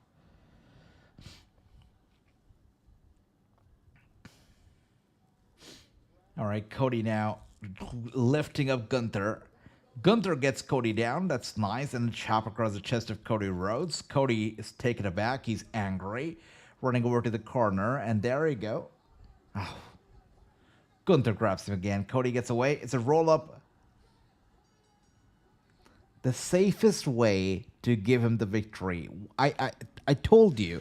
There was no way that Cody was not going to win. He had to win. But they didn't want to make Gunther look weak either. So the safest way they could hand over the victory to their golden boy, Cody, was that. A roll-up. And that's that. What a stupid pay-per-view, really. What a safe pay-per-view. This was really a meaningless pay-per-view. No title changes. Very predictable finish, except for the first match, which was unpredictable and was actually kind of watchable. The whole pay-per-view was a waste of time. Let's be honest. Cody Rhodes is still... I'm sorry. Cody Rhodes is the first ever men's Crown Jewel champion, whatever that means. But wow, what a way to give Cody the victory and not make Gunther look weak. Overall, I would rate this Crown Jewel a 3 out of 10. Really. Not more than that. A 3 out of 10. Anyways, it was great watching the show with all of you, though. Thank you so much for being here, all of you. It was a pleasure. And for those of you who have hit the subscribe button, who have joined our community, thank you and welcome to Wrasslinews. There's going to be more goodness, more greatness, more watch-alongs, and more coming to this channel. So stay tuned, and don't forget to share this with your friends as well. And I will see you on Monday for Monday Night Raw. It's going to be a great time. Thank you guys so much for being here. Have a great day ahead. Have a great weekend ahead. And I'll see you Monday for WWE Raw. Take care and have a great rest of the weekend. Much love to all of you guys.